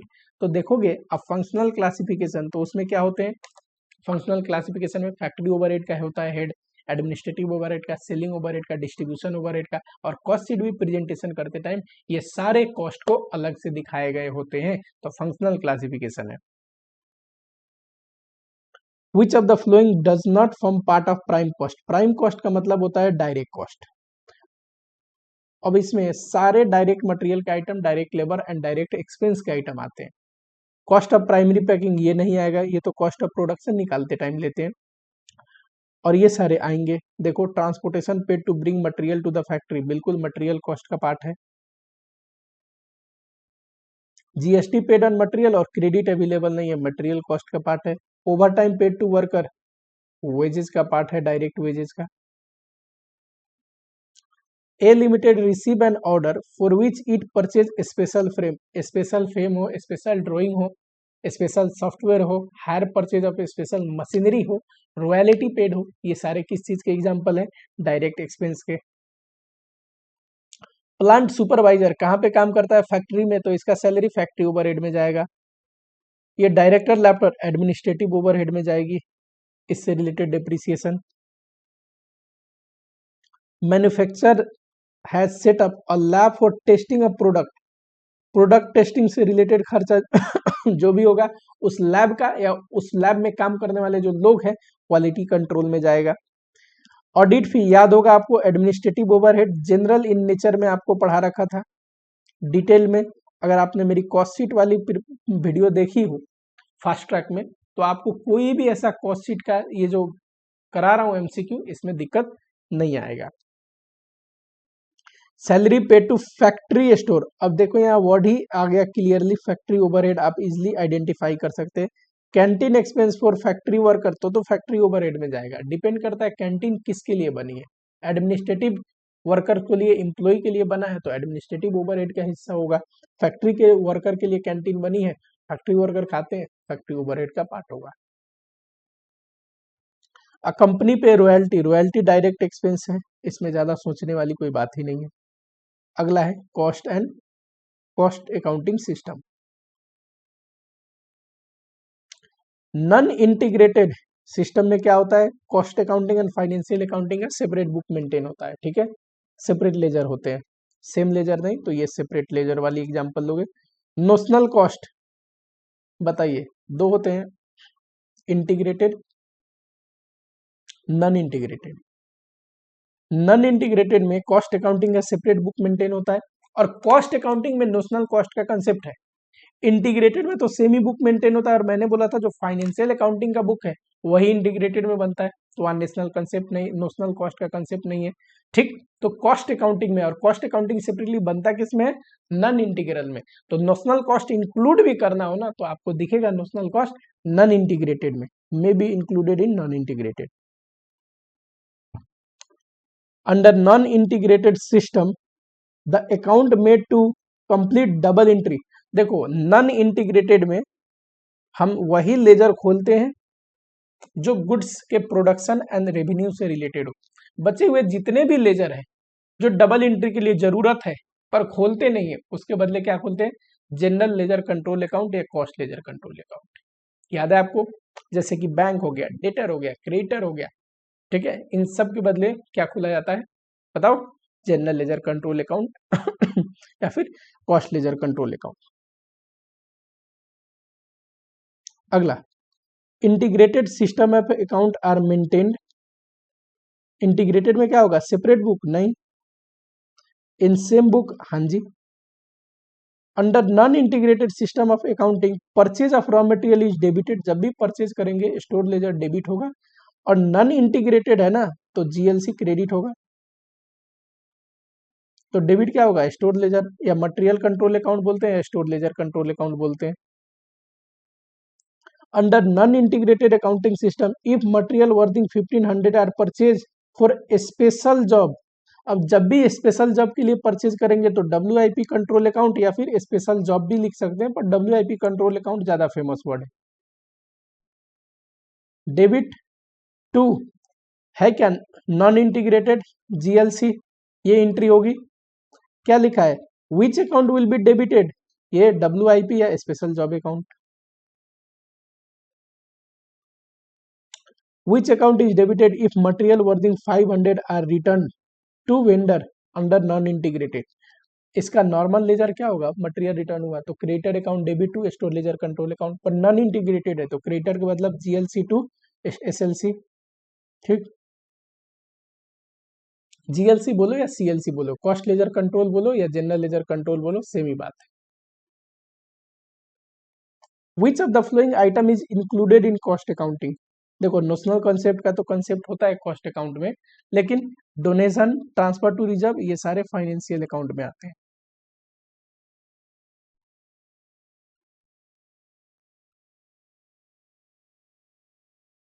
ये देखो, व्हेन कॉस्टिंग लॉस इज इतना, कॉस्टिंग में इतना लॉस है, correct. Administrative overhead under observe हो गया, यानी कि कॉस्टिंग में खर्चा कम दिखा 600 से, तो फाइनेंशियल अकाउंट के अनुसार लॉस कितना होगा। ऐसे टाइप के आ सकते हैं MCQ, ठीक, जिसमें आपका कॉन्सेप्ट का भी यूज हो और कैलकुलेशन भी हो। देखो हमें कॉस्टिंग का लॉस दे रखा है, कॉस्टिंग में कोई खर्चा कम डल गया, तो खर्चा कम डला तो प्रॉफिट बढ़ गया होगा। फाइनेंशियल के बराबर लाने के लिए क्या करना पड़ेगा, कॉस्टिंग का प्रॉफिट घटाना पड़ेगा उतने से। कॉस्टिंग में ऑलरेडी 5600 का लॉस था, 600 से और प्रॉफिट कम करना होगा, तो टोटल में लॉस कितने से हो जाएगा, 6200 से फाइनेंशियल अकाउंट के लिए। Which of the following item should be added to cost एक profit to arrive at financial profit. कौन सा आइटम ऐड होगा कॉस्ट के प्रॉफिट में, फाइनेंशियल का प्रॉफिट अराइव करने के लिए। देखिए जरा, पहला था ओवर ऑब्जर्प्शन ऑफ ओवरहेड, कोई खर्चा ज्यादा डल गया कॉस्ट में तो प्रॉफिट गिरा होगा, फाइनेंशियल के बराबर लाने के लिए ऐड करना पड़ेगा, ये तो पहला ही ऑप्शन हो गया। दूसरा तीसरा ऑप्शन भी चलो प्रैक्टिस कर लेते हैं। Interest paid on debenture, debenture पे इंटरेस्ट पे हुआ तो फाइनेंशियल का प्रॉफिट गिरा होगा, इस केस में कॉस्टिंग को क्या करना पड़ेगा, डिक्रीज करना पड़ेगा प्रॉफिट। इनकम टैक्स पेड, इस केस में फाइनेंशियल का प्रॉफिट गिर गया तो कॉस्टिंग का भी प्रॉफिट गिराना पड़ेगा रिकॉन्सिलिएशन के लिए। ठीक, तो पहला ही ऑप्शन था जिसमें ऐड करना था, दूसरे तीसरे ऑप्शन में लेस करना पड़ेगा। अगला चैप्टर है unit costing and batch costing. Theory point of view से इंपॉर्टेंट चैप्टर है। Different businesses in order to determine cost of, देखो किसी भी प्रोडक्ट का कॉस्ट निकालने के लिए क्या यूज करते हैं, मेथड ऑफ कॉस्टिंग। ठीक, अलग अलग बिजनेस अलग अलग मेथड ऑफ कॉस्टिंग यूज करता है, क्योंकि अलग अलग बिजनेस का प्रोडक्ट का नेचर अलग है, प्रोडक्शन प्रोसेस अलग है। कोई प्रोसेस कॉस्टिंग मतलब प्रोसेस से होकर गुजरता है तो प्रोसेस कॉस्टिंग यूज करना पड़ता है प्रोसेस का कॉस्ट निकालने के लिए। ठीक, कहीं बैच में गुड्स बनते हैं तो बैच कॉस्टिंग यूज करना पड़ता है। तो ये डिफरेंट बिजनेस को प्रोडक्ट कॉस्ट निकालने के लिए different method of costing use करना पड़ता है। ठीक है, पहला तो इसी के ऊपर है, बहुत बेसिक है। In order to determine cost of any product service, following are used. Method of costing. Unit costing is applicable. बताइए यूनिट कॉस्टिंग कहाँ लगता है, जहां large amount of homogeneous product बनते हैं, साल भर सेम ही चीज बनना है। जैसे कि मान लो मेरी सीमेंट की कंपनी है, साल भर सीमेंट की बोरियां बनाता हूँ, तो यहाँ देखो लार्ज प्रोडक्शन में क्या होमोजीनियस गुड्स प्रोड्यूस हो रहा है। तो अगर 1 बैग ऑफ सीमेंट का कॉस्ट निकालना हो तो क्या करूंगा, पूरे साल का खर्चा ले लूंगा, पूरे साल में कितना बनाने वाला हूँ उससे डिवाइड कर दूंगा, तो पर यूनिट कॉस्ट आ जाएगा। होमोजीनियस होना चाहिए, तो ये लिखा है homogeneous article produce in a large scale. ठीक, in case of product produce या job undertaken are of diverse nature, diverse मतलब डिफरेंट, तब जहां पे हर एक काम अलग अलग नेचर का है तो जॉब कॉस्टिंग यूज करेंगे। जैसे मैंने ऐड का एग्जांपल दिया था, हर एक कंपनी का अलग अलग रिक्वायरमेंट अनुसार हमें ऐड बनानी पड़ेगी, हर एक इंसान का अलग अलग इंटीरियर करना पड़ेगा, इंटीरियर कंपनी के लिए वो क्या हो गया, जॉब कॉस्टिंग यूज करेगा। यानी कि हर एक कस्टमर का अलग से हम कॉस्टिंग करेंगे, हर एक कस्टमर का जो जॉब है उसकी कॉस्ट हम अलग से निकालेंगे। ठीक, तो उसको जॉब कॉस्टिंग बोलते हैं, जहां पे हर एक काम एक से डिफरेंट है। हो सकता है डिफरेंट मटेरियल यूज हो रहा है, हो सकता है डिफरेंट प्रोसेस हो, तो इसलिए कॉस्टिंग भी डिफरेंट आएगा, तो इसीलिए वहां पे जॉब कॉस्टिंग यूज करते हैं। ठीक है, job costing is applicable to all industry, ये तो यही मिस्टेक हो गया, सारे इंडस्ट्री में थोड़ी ना एप्लीकेबल है। जहां काम डिफरेंट है, कस्टमर के रिक्वायरमेंट अनुसार हमें करना पड़ता है, नॉन रिपीटेटिव काम है कि रिपीट नहीं होते, सारे काम एक दूसरे से अलग है। ठीक, टेक्निक ऑफ कॉस्टिंग है क्या, जॉब कॉस्टिंग नहीं, मेथड ऑफ कॉस्टिंग है। Suitable where similar product are produce, ये भी गलत, जहां पे डिफरेंट प्रोडक्ट प्रोड्यूस होते हैं। मेथड ऑफ कॉस्टिंग, हाँ ये सही लग रहा है, use for non standardize and non repetitive, ये करेक्ट है। अच्छा, प्रोडक्शन प्लानिंग डिपार्टमेंट एक जो लिस्ट प्रिपेयर करता है ना, जिसमें होता है कितना कितना स्टैंडर्ड मटेरियल यूज होगा प्रोडक्ट बनाने में, बताइए उसको बिल ऑफ मटेरियल बोलते हैं। थ्योरी लेक्चर में पढ़ाया था आप लोगों को, मटेरियल कॉस्ट वाले लेक्चर में। ठीक है, batch costing is a type of, batch costing भी एक जॉब कॉस्टिंग का ही टाइप है, बस फर्क क्या है, जॉब कॉस्टिंग में जॉब का कॉस्ट निकालते हैं, बैच कॉस्टिंग में एक बैच का कॉस्ट निकालते हैं। Batch costing is similar to job cost except the difference is, batch costing में बैच का कॉस्ट निकालेंगे, जॉब कॉस्टिंग में जॉब का कॉस्ट निकालेंगे, तो ऊपर ही मैंने एक्सप्लेन कर दिया था आपको। The main point of distinction between job cost and contract cost, देखो जॉब कॉस्ट क्या होता है, यहाँ पे स्पेसिफिक ऑर्डर कॉस्टिंग अगर बात करें तो उसमें ये दोनों डिफरेंस में लिख सकते हैं, एक तो जॉब कॉस्टिंग और एक कॉन्ट्रैक्ट कॉस्टिंग।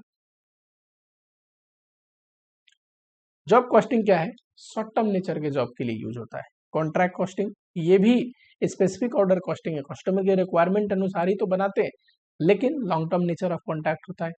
तो नंबर तो ये हो गया, लेंथ ऑफ टाइम, ये शॉर्ट टर्म होते हैं जॉब और दूसरा long term. Big job and small job, main जो डिफरेंस है ना, मेन पॉइंट ऑफ डिस्टिंक्शन वो ये है, पर ये भी दो पॉइंट ऑफ डिस्टिंक्शन बन सकते हैं। कैसे, बिग जॉब्स, देखो job costing generally small job होते हैं, ठीक, पर कॉन्ट्रैक्ट कॉस्टिंग एक बिग जॉब होता है, लंबे पीरियड के लिए, लंबा पैसा होता है उसमें, मोटा पैसा होता है। Activity to be done outside the factory area, ये भी एक डिस्टिंक्शन हो सकता है। जॉब कॉस्टिंग ज्यादातर फैक्ट्री के अंदर भी हो सकता है, कस्टमाइज कोई प्रोडक्ट बना रहा है, कस्टमाइज कोई चीज डिजाइन कर रहे हैं, लेकिन कॉन्ट्रैक्ट कॉस्टिंग हमेशा फैक्ट्री से बाहर ही होगा। किसी के लिए मैं बिल्डिंग बना रहा हूँ, ब्रिज बना रहा हूँ, शिप बना रहा हूँ, तो वो तो वहीं पे बनाऊंगा ना जहाँ पे लोकेशन है। Economic batch quantity is a batch size where, एक तो बताइए एवरेज कॉस्ट इज मिनिमम, नहीं, टोटल सेटअप कॉस्ट और टोटल कैरिंग कॉस्ट मिनिमम होता है। तो सेटअप कॉस्ट मिनिमम होगा और कैरिंग कॉस्ट मिनिमम होगा, लिखा है बोथ ए बी एंड सी, यानी कि both carrying and setup cost जहाँ पे मिनिमम हो उसको बोलते हैं इकोनॉमिक बैच क्वांटिटी। एक और चीज होता है जहाँ पे सेटअप कॉस्ट और कैरिंग कॉस्ट बराबर भी होते हैं, यहीं पे total setup and carrying cost minimum भी होते हैं इनके टोटल। ठीक, अगला है job costing. In case of product produce and job undertaken are of diverse nature, तो वहां पे जॉब कॉस्टिंग यूज करेंगे। डाइवर्स का मतलब डिफरेंट, एक दूसरे से अलग है। Product planning department prepare list of material, bill of material बोलते हैं तो रिपीट हो रहा है। Job costing is similar to that under batch costing except difference is job is a cost unit. वहां पे क्या होता है, बैच कॉस्ट यूनिट है, बैच का कॉस्ट निकालते हैं, यहाँ पे job is a cost unit. ठीक है, in job costing which of the following document is used to record issue of material to job. देखो मटेरियल कितना खर्चा हो रहा है किसी काम पे, मटेरियल कंज्यूम्ड हो रहा है, ये मटेरियल रिक्विजिशन से पता चलेगा। कैसे, कितना मटेरियल, मटेरियल रिक्विजिशन क्या बताता है बताओ, कि कितना मटेरियल इश्यू हुआ है ना। प्रोडक्शन डिपार्टमेंट रिक्वेस्ट करता है तो हम मटेरियल इश्यू करते हैं, जितना जितना मटेरियल जिस जॉब पे इश्यू हुआ है उसी से तो पता चलेगा मटेरियल रिक्विजिशन से कि मटेरियल का खर्चा कितना लगा किस जॉब पे। Must suitable costing where product differ in nature, क्या लिखा है, must suitable costing system where product differ in types of material and work perform. कई बार होता है कि डिफरेंट मटेरियल यूज करके प्रोडक्ट बना रहे हैं या डिफरेंट वर्क परफॉर्म करना पड़ रहा है, तो वो क्या हो गए, एक दूसरे से काम अलग हो गए ना, तो उस केस में जॉब कॉस्टिंग यूज करते हैं। अलग अलग तरीके से सेम ही चीज पूछ रहा है, कहने का मतलब ये है। Which of the following statement is true, job cost sheet में be use for estimation of profit of job. Job cost sheet क्या होता है, जिसमें जॉब की हम कॉस्टिंग करते हैं, याद करो, एंड जॉब से प्रॉफिटेबिलिटी कितनी हुई ये भी हमें पता चलता है। Job costing can not be use in conjunction with marginal costing, गलत। देखो जॉब कॉस्टिंग कर रहे हो तो वहां मार्जिनल का कॉन्सेप्ट भी यूज कर सकते हैं, डिसीजन मेकिंग लेना हो तो। जॉब कॉस्टिंग में स्टैंडर्ड कॉस्टिंग भी अप्लाई कर सकते हैं, जॉब कॉस्टिंग में बजटरी कंट्रोल भी अप्लाई कर सकते हैं, इसमें कौन सी दिक्कत है, कोई दिक्कत नहीं। अब production order is a order receive from customer for particular product, गलत।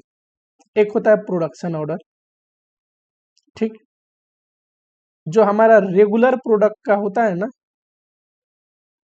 रेगुलर प्रोडक्ट जो हम बना के बेचते हैं, और एक स्पेसिफिक ऑर्डर होता है जो पर्टिकुलर जॉब के लिए होता है। तो पर्टिकुलर जॉब के लिए आया वो स्पेसिफिक ऑर्डर है, और जो रेगुलर हम बना के बेच रहे हैं वो प्रोडक्शन ऑर्डर है। Which of the following statement is true, बताइए जरा। Job cost sheet may be prepare for facilitating routing and scheduling of job, नहीं, जॉब कॉस्ट शीट में तो ये पता चलता है कि जॉब में खर्चे कितने लगेंगे और जॉब से कमाएंगे कितना।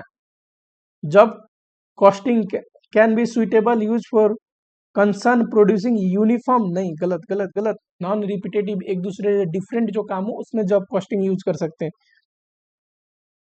Job costing can not be used in company using standard costing, गलत गलत गलत। अभी मैंने बताया था, अरे जॉब कॉस्टिंग तो कॉस्टिंग मेथड ऑफ कॉस्टिंग है, इसमें इसके अंदर कौन से टाइप ऑफ कॉस्टिंग करेंगे या कौन से टेक्निक यूज करेंगे ये बिल्कुल डिफरेंट कंसेप्ट है। तो जॉब कॉस्टिंग के साथ आप बिल्कुल स्टैंडर्ड कॉस्टिंग यूज कर सकते हैं, जॉब कॉस्टिंग के साथ कोई दिक्कत नहीं है, ठीक। आओ जरा प्रोसेस कॉस्टिंग पे आते हैं। पहला क्वेश्चन, प्रोसेस कॉस्टिंग इंपॉर्टेंट है, यहाँ से एमसीक्यू में क्वेश्चन आपको देखने को मिलेगा, मुझे ऐसा लगता है प्रोसेस कॉस्टिंग से 100%। ठीक है, चलिए जरा टाइप ऑफ प्रोसेस लॉस। देखो लॉस दो टाइप के होते हैं प्रोसेस में, एक नॉर्मल एक अबनॉर्मल, ठीक है। That should not be allowed to affect cost of good sold. देखो नॉर्मल लॉस तो गुड यूनिट पे ही चार्ज होते हैं तो अफेक्ट होगा, तो नॉर्मल लॉस। जिससे गुड यूनिट अफेक्ट नहीं होते, कॉस्ट पे चार्ज नहीं होता, कॉस्टिंग पीएल में जाता है, वो अबनॉर्मल लॉस है। 2 से यूनिट इंट्रोड्यूस हुआ किसी प्रोसेस में, ठीक है, 20 यूनिट नॉर्मल लॉस हो गए, तो 180 बनने चाहिए ना, पर बने कितने, 150, तो ये 30 एक्स्ट्रा लॉस हो गए। Over and above normal loss, इसको क्या बोलते हैं? अब नॉर्मल लॉस पढ़ा रखा है आपको, ये तो बहुत ही बेसिक है। ठीक,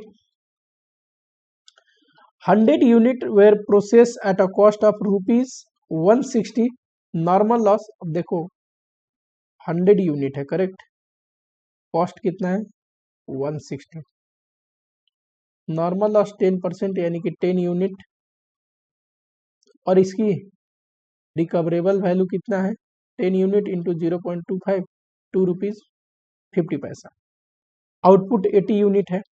बताओ 100 यूनिट में से 10 यूनिट नॉर्मल लॉस, 90 बनना चाहिए पर बना 80, तो 10 यूनिट क्या हो गया? अब नॉर्मल लॉस हो गया।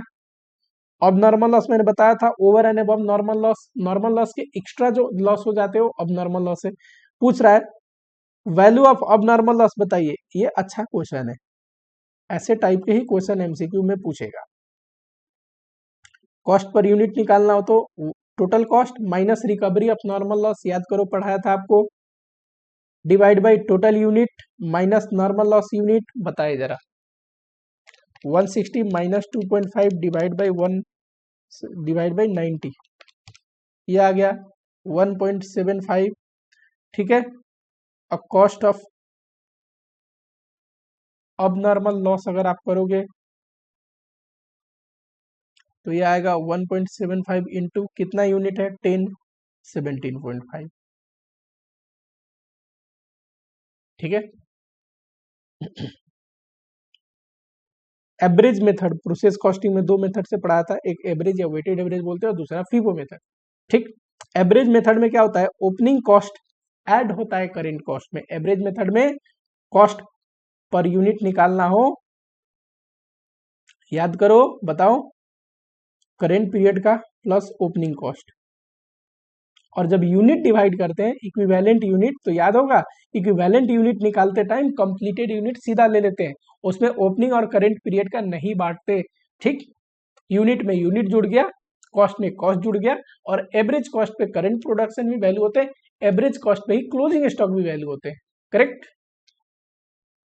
सब्ट्रैक्टेड फ्रॉम न्यू कॉस्ट गलत, एडेड फ्रॉम न्यू कॉस्ट ये तो सही है, केप्ट सेपरेटली फ्रॉम कॉस्ट नहीं नहीं नहीं, ये भी गलत, averaged with other cost to arrive at total cost, ये भी गड़बड़ बोल रहा है, ऐड किया सॉरी, ऐड किया जाता है। स्पॉइल अगर हो गया आइटम प्रोसेस कॉस्टिंग में, that occur due to inefficient operating condition unordinary controllable. बताइए स्पॉइल दो टाइप के हो सकते हैं, एक नॉर्मल, एक अब नॉर्मल। बताइए नॉर्मल का मतलब जो कि इनहेरेंट है, होगा होगा प्रोसेस में थोड़ा बहुत जो स्पॉइल आइटम निकलते हैं वो नॉर्मल लॉस है। अब नॉर्मल मतलब हमारी गड़बड़ी से जो होती है, हमारी इनएफिशिएंसी से जो होती है वो अब नॉर्मल है, इसको कंट्रोल कर सकते हैं, इसीलिए इसको अवॉइडेबल इन द नेचर बोला गया है। ठीक, इसको अवॉइड किया जा सकता है, अगर हम अपनी चीजों को ध्यान से करें तो अवॉइड किया जा सकता है अब नॉर्मल लॉस। तो जो कंट्रोलेबल है, जो हमारी इन इफिशियंट ऑपरेटिंग कंडीशन की वजह से हुआ है, उसको क्या बोलेंगे? अब normal spoilage. Normal cost of a normal process loss क्या किया जाता है? देखो नॉर्मल लॉस क्या होता है, एक तो इसका कॉस्ट गुड यूनिट पे बर्न करते हैं, बर्न बाय गुड यूनिट, अगर कोई रिकवरी है तो रिड्यूस कर देंगे प्रोसेस कॉस्ट से, reduce from material cost. Observe by good unit ये तो सही बोल रहा है, amount realise from sale shall be debited, नहीं गलत गलत गलत, क्रेडिट किया जाता है प्रोसेस कॉस्टिंग में, तो ये गड़बड़ हो गया, डेबिटेड टू कॉस्टिंग के लिए भी गड़बड़। ऑब्जर्व बाय गुड यूनिट ये तो आधा सत्य है, इसमें आधा और क्या सत्य होना चाहिए? अगर ये भी लिखा होता कि अमाउंट रियलाइज तो क्रेडिट करेंगे प्रोसेस कॉस्टिंग में। ठीक, पर चलो इनमें से इतना जो हाफ स्टेटमेंट है इतना तो करेक्ट है। ये फोर्थ देखते हैं, डेबिटेड टू कॉस्टिंग के लिए, तो यही गड़बड़ हो गया, तो बर्न बाय गुड यूनिट। ठीक है, ये सिर्फ कॉस्ट की बात कर रहा है, इसीलिए बर्न बाय गुड यूनिट। अभी रिकवरी की बात किया ही नहीं था, रिकवरी की बात करता तो हम वो वाले ऑप्शन सिलेक्ट करते जिसमें रिकवरी की भी बात होती। वैल्यू ऑफ अब नॉर्मल लॉस इक्वल्स टू, एक बात देखना, प्रोसेस अकाउंट आपको याद है क्या, जो मैंने पढ़ाया था, जहां पे सारे खर्चे यहाँ पे डेबिट करते थे, याद होगा। ओपनिंग स्टॉक लेते थे, उसके बाद मटेरियल, लेबर, ओवरहेड, सब चीज। इधर नॉर्मल लॉस की रिकवरी डालते थे बाय अब नॉर्मल लॉस का cost, by finish goods, by कोई क्लोजिंग स्टॉक है तो। यानी कि अबनॉर्मल लॉस का कॉस्ट निकालना हो, अबनॉर्मल लॉस का कॉस्ट निकालना हो तो ऐसे भी निकाल सकते हैं कि जितने भी प्रोसेस कॉस्ट डेबिट हुआ है वो ले लो और उसमें से क्या घटा दो, नॉर्मल लॉस की रिकवरी। ये इधर आएगा, डेबिट साइड में तो डिडक्ट ही होगा ना, उसमें से क्या घटा दो, फिनिश गुड्स का कॉस्ट, उसमें से क्या घटा दो, अगर कोई क्लोजिंग स्टॉक है तो वो भी, तो आ जाएगा अब नॉर्मल लॉस का कॉस्ट। ये लिखा है, total process cost less realisable value of normal loss less finish good transferred, अगर कुछ होता less cost of closing stock if any. यहां पे लिखा नहीं है, अगर होता तो ये भी घटता। ठीक, ऊपर के ऑप्शन पढ़ो जो इनकरेक्ट है, जरा देखना। अब normal loss is equal to total process cost less scrap, गलत। Total process cost less realisable value of normal loss, गलत। टोटल कॉस्ट ऑफ मटेरियल, ये तो बिल्कुल ही गलत। इंटर प्रोसेस प्रॉफिटेबिलिटी, इसकी एडवांटेज और डिसएडवांटेज और मीनिंग पढ़ाई थी कि इंटर प्रोसेस प्रॉफिटेबिलिटी निकाला जाता है जहां एक प्रोसेस गुड्स दूसरे प्रोसेस को प्रॉफिट जोड़ के ट्रांसफर करेगा, कॉस्ट पे नहीं भेजेगा। इससे हमें प्रोसेस का परफॉर्मेंस पता चलता है, प्रॉफिटेबिलिटी पता चलती है, प्रोसेस का, हर एक प्रोसेस का ऑपरेशनल इफिशियंसी पता चलता है, कौन प्रोसेस कितना बढ़िया से चल रहा है, किसकी परफॉर्मेंस कैसी है। क्यों कैलकुलेट करते हैं, एक तो इफिशियंसी के लिए कैलकुलेट करते हैं और ये सारे जो रीजन है ये गड़बड़ है। देखो, each process has to report profit, नहीं, रिपोर्ट करने की तो जरूरत ही नहीं है, तो हम इंटरनल डिसीजन मेकिंग के लिए बना रहे होते हैं। अब process is a cost centre, इस वजह से नहीं, प्रोसेस कॉस्ट सेंटर है, ये बात सही है, लेकिन प्रोसेस कॉस्ट सेंटर है इसलिए थोड़ी ना निकाल रहे हैं inter process profitability.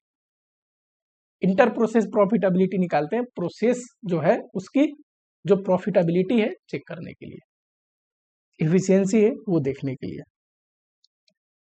Weighted average system या एवरेज मेथड में क्या करते थे, याद करिए। ये चीज मैंने ऊपर पढ़ा रखा है, एक बार और मैं सिंपली आपको रीड करके बता देता हूँ। Cost of opening stock and cost of current period जोड़ते थे और डिवाइड करते थे क्या, output in terms of completed unit, completed unit से डिवाइड करते थे, जिसको इक्विवेलेंट यूनिट करके हमने पढ़ रखा है।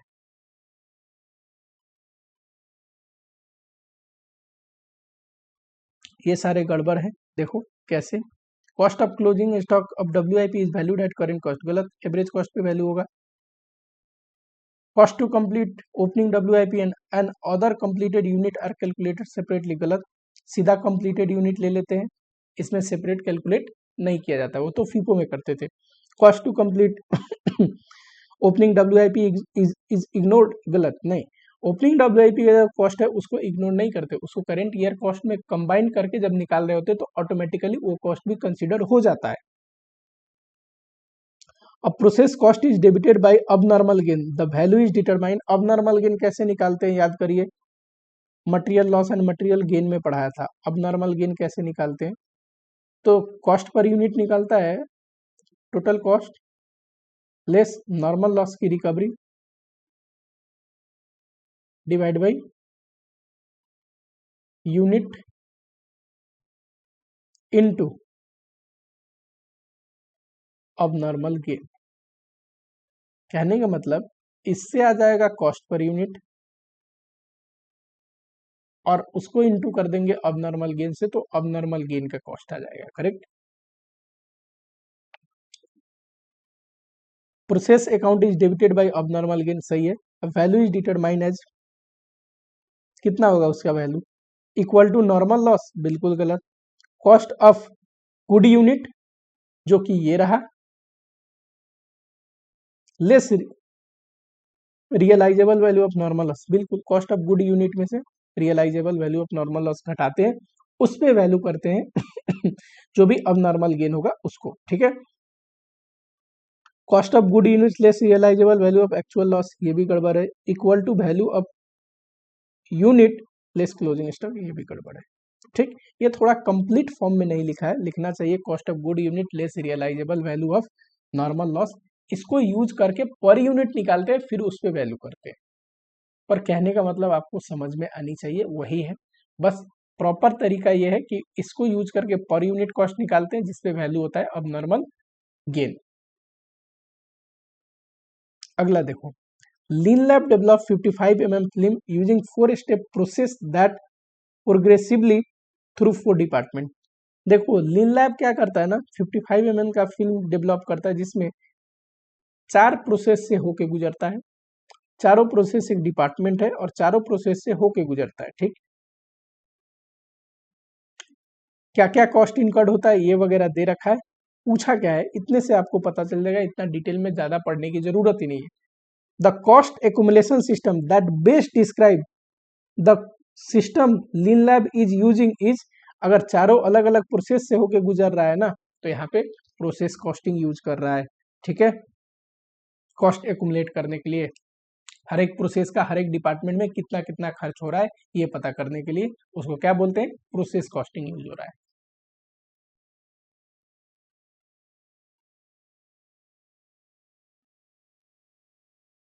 When compared with normal spoilage, abnormal spoilage arise more frequently factor that are inherent, नहीं ये तो नॉर्मल के केस में होता है। नॉर्मल क्या होते हैं, इनहेरेंट है, होते ही रहते हैं, जो इनहेरेंट है वो तो होंगे ही। अब नॉर्मल इरेगुलर कभी कभार होने वाला चीज है। सेम अकाउंटिंग ट्रीटमेंट दिया जाता है, नॉर्मल का नहीं। नॉर्मल का कॉस्ट बियर करते हैं गुड यूनिट, अब नॉर्मल का कॉस्ट डेबिट करते हैं कॉस्टिंग पीएल में। Is generally thought to be more controllable by purchase department. Purchase department का काम क्या है, गुड्स परचेज करना। स्टोर डिपार्टमेंट से लॉस हो सकता है मटेरियल लॉस, या फिर प्रोडक्शन डिपार्टमेंट से मटेरियल लॉस हो सकता है अब नॉर्मल लॉस। जिसमें स्पॉइलेज है तो स्पॉइलेज बनाता कौन है, प्रोडक्शन डिपार्टमेंट गुड्स बनाता है, तो प्रोडक्शन डिपार्टमेंट से स्पॉइलेज होने के चांसेज है, परचेज डिपार्टमेंट से नहीं। तो स्पॉइलेज किससे हो सकता है, प्रोडक्शन डिपार्टमेंट से। ठीक, तो ये मिस्टेक है, परचेज डिपार्टमेंट नहीं प्रोडक्शन डिपार्टमेंट से होगा। Is not typically influence by tightness of production standard. पता है, प्रोडक्शन स्टैंडर्ड को टाइट करेंगे, प्रोडक्शन स्टैंडर्ड को सुधारेंगे, तो इससे नॉर्मल लॉस कंट्रोल होगा, अब नॉर्मल लॉस नहीं। नॉर्मल लॉस को ठीक किया जा सकता है, कम से कम किया जा सकता है प्रोडक्शन स्टैंडर्ड को ठीक करके। समझ में आ रहा है क्या। और अब नॉर्मल जो लॉस होते हैं, वो अब नॉर्मल लॉस जिस रीजन से हो रहा है वो कभी कभार होने वाला रीजन है, उस रीजन को भी कंट्रोल कर सकते हैं, कंट्रोलेबल है। लेकिन प्रोडक्शन स्टैंडर्ड को ठीक करोगे तो ये लॉन्ग टर्म में हर एक साल चीजें में इंपैक्ट आएगी, इससे नॉर्मल लॉस कम होगा। आओ जरा, 550 units were worked during a period with a total this much good unit were completed. 5 से 50 यूनिट हमने डाला, अंत में 500 यूनिट गुड यूनिट कंप्लीट हुआ, यानी कि 50 यूनिट डिस्ट्रॉय हो गए। इसमें नॉर्मल लॉस 30 है, अब नॉर्मल है 20। The total production cost is 2200। पूछा गया what is the cost of good unit produced, बताइए cost per unit, total cost minus recovery of normal loss. बताइए नॉर्मल लॉस का रिकवरी कुछ है क्या, नहीं दे रखा है। Divide by total unit 550 minus normal loss unit 30,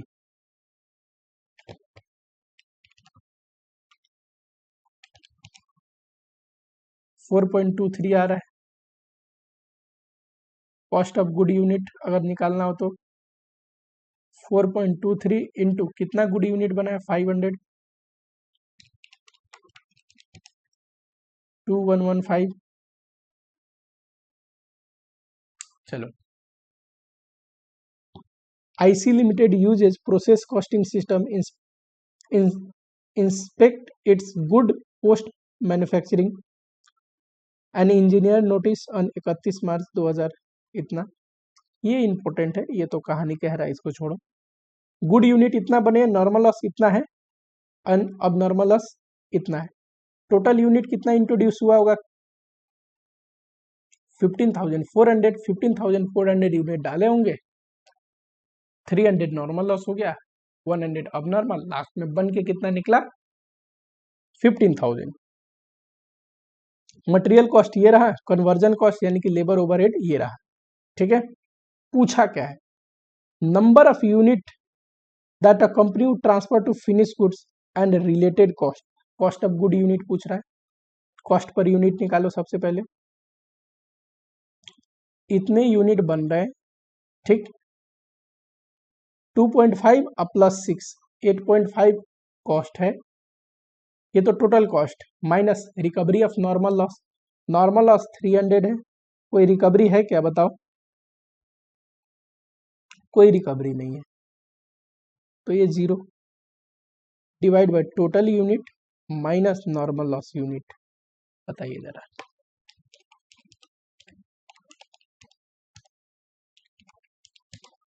ये 8.67 आ रहा है राउंड ऑफ करके।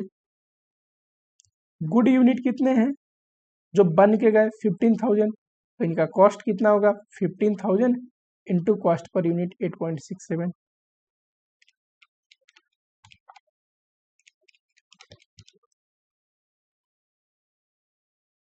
ठीक है,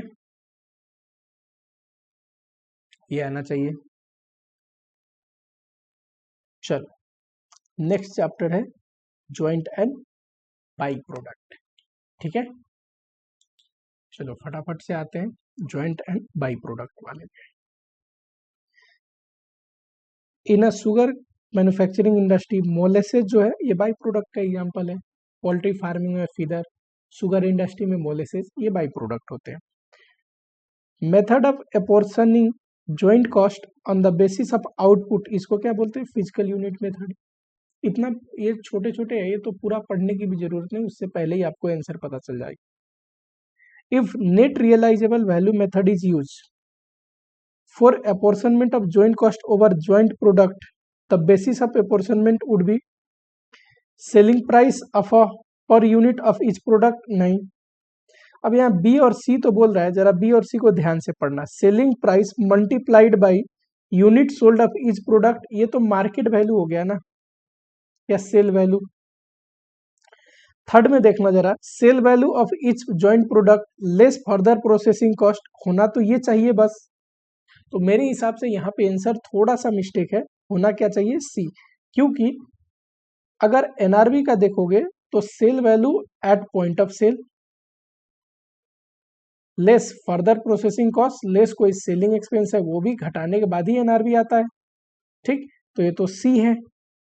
हालांकि अगर सेल वैल्यू में से कोई फर्दर प्रोसेसिंग कॉस्ट ना हो या फिर कोई भी सेलिंग एक्सपेंस या फर्दर प्रोसेसिंग कॉस्ट दोनों में से कुछ ना हो, तो ये दोनों सेम हो जाएंगे उस केस में बी और सी हो सकता है, लेकिन ज्यादातर जो बेसिस ऑफ प्रोपोर्शनमेंट होता है एनआरबी के केस में, नेट रियलाइजेबल वैल्यू के केस में, वो सी एक्सप्लेन कर रहा है।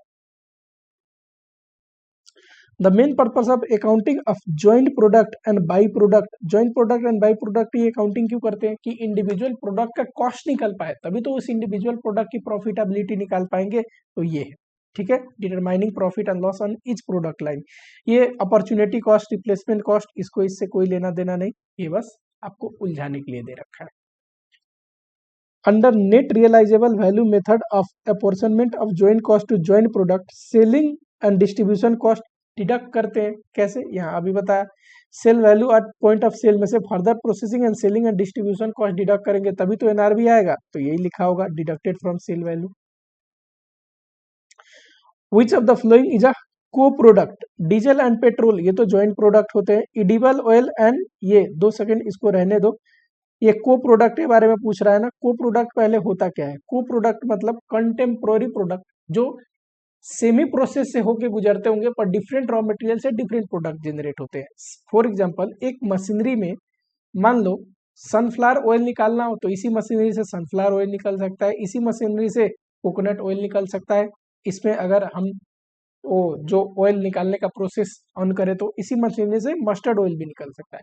सब डिफरेंट रॉ मटेरियल से निकलने वाले ऑयल ही है पर अलग अलग प्रकार के ऑयल है, ये को प्रोडक्ट हो गया। सेमी लैंड में अगर हम फार्म करें डिफरेंट रॉ मटेरियल को यूज करके तो राइस बना सकते हैं, प्रोड्यूस कर सकते हैं, और डिफरेंट रॉ मटेरियल, व्हीट का रॉ मटेरियल यूज करे तो व्हीट का प्रोडक्शन हो जाएगा, ठीक है। तो व्हीट एंड राइस क्या हो गए, को प्रोडक्ट के एग्जाम्पल हो गए। तो यहाँ पे दे रखा है mustard oil and sunflower oil. ये क्या है, edible oil and oil cake, ये बाई प्रोडक्ट का एग्जाम्पल है। कॉर्ड एंड बटर, ये भी ज्वाइंट प्रोडक्ट का एग्जाम्पल है। Which of the following as an example of by product, तो ये रहा diesel and petrol, joint product का एग्जाम्पल है, ज्वाइंट प्रोडक्ट का एग्जाम्पल है। मस्टर्ड सीड का तो मेन प्रोडक्ट मस्टर्ड ऑयल है।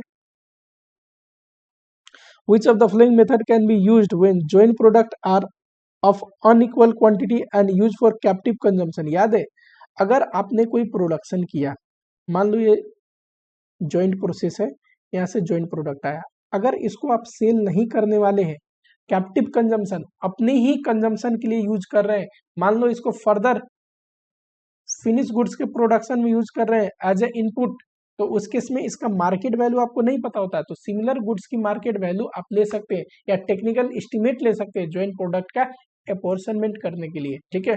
तो ये लिखा हुआ है टेक्निकल एस्टिमेट, ये using the value of similar goods. क्यों, क्योंकि इस गुड्स को तो आप बेचने वाले हो ही नहीं, तो आप नहीं डिटरमाइन करेंगे सेलिंग प्राइस, क्योंकि ये तो कैप्टिव कंजम्पशन के लिए आपने बनाया है गुड्स को। Which of the following statement is not correct in relation to co-product? Co-product में also have a joint product, बिल्कुल co-product के साथ joint product भी हो सकता है, co-product के साथ by product भी निकल सकता है, उसमें कोई दिक्कत नहीं। Costing of co-product are done according to process costing method. Co-product do not have any by product, ये गड़बड़ है। Co-product are treated as a separate cost object for costing purpose, बिल्कुल सही है। जो दो अलग अलग co-product है वो दोनों ही अलग cost object है costing के लिए। When a by product does not have realisable value, याद करिए बाई प्रोडक्ट का ट्रीटमेंट हमने पढ़ा था ना, एक तो फर्दर प्रोसेसिंग होता है तो रिवर्स कॉस्ट अप्रोच, नहीं होता तो normal loss and other income approach. Normal loss approach में क्या करते थे कि जो रिकवरी है वो टोटल कॉस्ट से घटाते थे और बचा हुआ जो ज्वाइंट कॉस्ट है वो ज्वाइंट प्रोडक्ट बर्न करते थे। तो लिखा हुआ है अगर बाई प्रोडक्ट का कोई रिकवरेबल वैल्यू नहीं है तो कॉस्ट ऑफ बाई प्रोडक्ट भी मेन प्रोडक्ट या गुड प्रोडक्ट बोलते हैं या इसी को मेन प्रोडक्ट बोल सकते हैं, मेन प्रोडक्ट बियर करता है। कॉस्ट ऑफ बाई प्रोडक्ट भी मेन प्रोडक्ट बियर करता है। कोई रिकवरी होती तो मेन प्रोडक्ट की कॉस्ट से घटा देते, जिसको ज्वाइंट कॉस्ट बोलते हैं, ज्वाइंट कॉस्ट से घटा देते। नॉर्मल लॉस अप्रोच में मैंने क्या बोला था, कोई रिकवरी है बाई प्रोडक्ट का तो ज्वाइंट कॉस्ट से घटा देंगे, बचा हुआ ज्वाइंट कॉस्ट मेन प्रोडक्ट पे बांट देंगे, यही बोल रहा है। यहाँ देखो SG limited manufacture product from a joint milling process, the two product develop are, एक एमएस, एक निकला है एमएस और दूसरा निकला है सीबी, और ज्वाइंट कॉस्ट जो है वो 1 लाख है, ठीक है। एमएस का 60,000 यूनिट आया है, सीबी का 90,000 यूनिट आया है। एमएस बिकता है 200 पे, ये बिकता है 450 पे। पूछा क्या है, ज्वाइंट कॉस्ट बताइए सीबी का फिजिकल यूनिट बेसिस पे। अब इतना ताम झाम कराया और पूछ लिया फिजिकल यूनिट बेसिस पे। फिजिकल यूनिट का मतलब इस 1 लाख को बांटने हैं एमएस और सीबी में, किसके, ये 60,000 है, 90,000 है, 1,50,000 यूनिट होगा, टोटल 1 लाख को बांटो जरा, और हमें निकालना कितना है इसका, तो बताइए 1 लाख डिवाइड बाई 1,50,000 इंटू 90,000 करो जरा।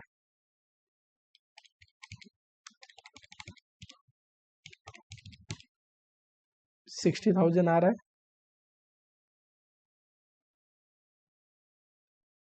ठीक। चलिए ये है, इसमें भी देखो फिजिकल यूनिट बेसिस पे ही बांटना है। अब फिजिकल यूनिट तो बहुत आसान है, देखो 6,30,000 ज्वाइंट कॉस्ट है, 2 प्रोडक्ट निकल रहे हैं,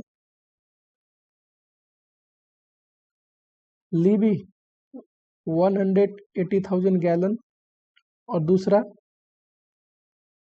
सीली लीबी इतना गैलन। फिजिकल क्वांटिटी के बेसिस पे बांटना है, यानी कि इस रेशियो में बांटना है इसको, और निकालना कितना है किसका, लीबी का, हमें निकालना है इसका। टोटल में ये होगा physical quantity 3 lakh unit, correct. 6,30,000 divide by 3 lakh unit into 1,80,000 unit, 3,78,000 आएगा इसका। ये तो बहुत बेसिक है, ऐसे टाइप के क्वेश्चन पूछ सकते हैं, पर जरूरी नहीं फिजिकल यूनिट के बेसिस पे पूछे, और भी मेथड यूज कर सकता है। For the purpose of allocating joint cost to joint product, the sale price at point of sale reduced by cost to complete after further processing is assumed to be equal to, अब देखो एक होता है यहाँ पे split of point, correct,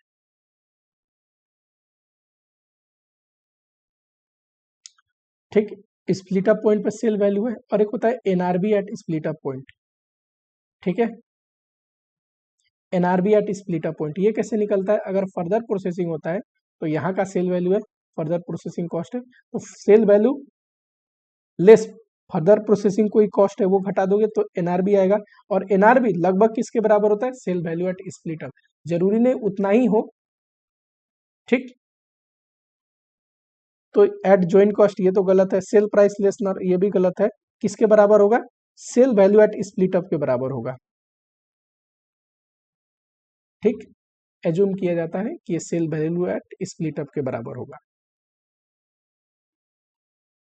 अगर नहीं हुआ तो, अगर नहीं हुआ तो फर्दर प्रोसेसिंग करे कि ना करे ये डिसीजन लेते हैं, ठीक, मान के चलते हैं कि होगा एनआरबी और सेल वैल्यू बराबर, नहीं हुआ तो वहां पे फर्दर प्रोसेसिंग करना है कि नहीं करना है, इसकी डिसीजन मेकिंग का क्वेश्चन आता है। कंपोजिट यूनिट फॉर हॉस्पिटल, अब हॉस्पिटल के लिए क्या होगा, पेशेंट डे, ठीक, ये तो सिंगल यूनिट है, ये भी ये भी ये भी, पेशेंट डे या बेड डे क्या है, कंपोजिट यूनिट। डीजल और लुब्रिकेंट रनिंग या ऑपरेटिंग एक्सपेंस के एग्जांपल है, पावर सेक्टर में किलोवाट आवर, ये तो चैप्टर नंबर 1 में भी था। एब्सोल्यूट टन किलोमीटर एक कंपोजिट यूनिट है।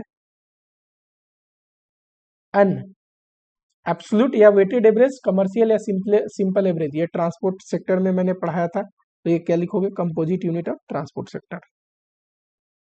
डेप्रिसिएशन फिक्स वेरिएबल दोनों लेते हैं, फिक्स कब लेते हैं, जब टाइम की वजह से हो, ऑपरेशन की वजह से हो तो वेरिएबल लिया जाएगा।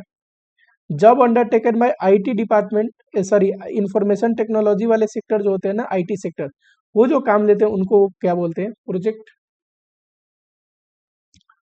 Toll road costing, the repetitive cost include, यहाँ पे थोड़ा सा देखना, ध्यान देने वाली बात है, टोल रोड में होता क्या है, एक तो टोल रोड का कैपिटल कॉस्ट होता है बनाने का, ये टोल रोड है, कोई कंपनी बनाई इस रोड को, तो बनाने का खर्चा तो लगेगा ना, मटेरियल मटेरियल लगेगा, लेबर लगेगा, मैन पावर लगेगा, ठीक, बनाने का खर्चा ये ह्यूज होता है। दूसरा मेंटेनेंस खर्चा होता है,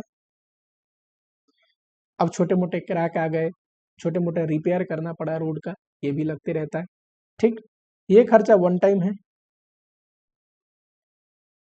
ये खर्चा रिपीटेटिव होते हैं,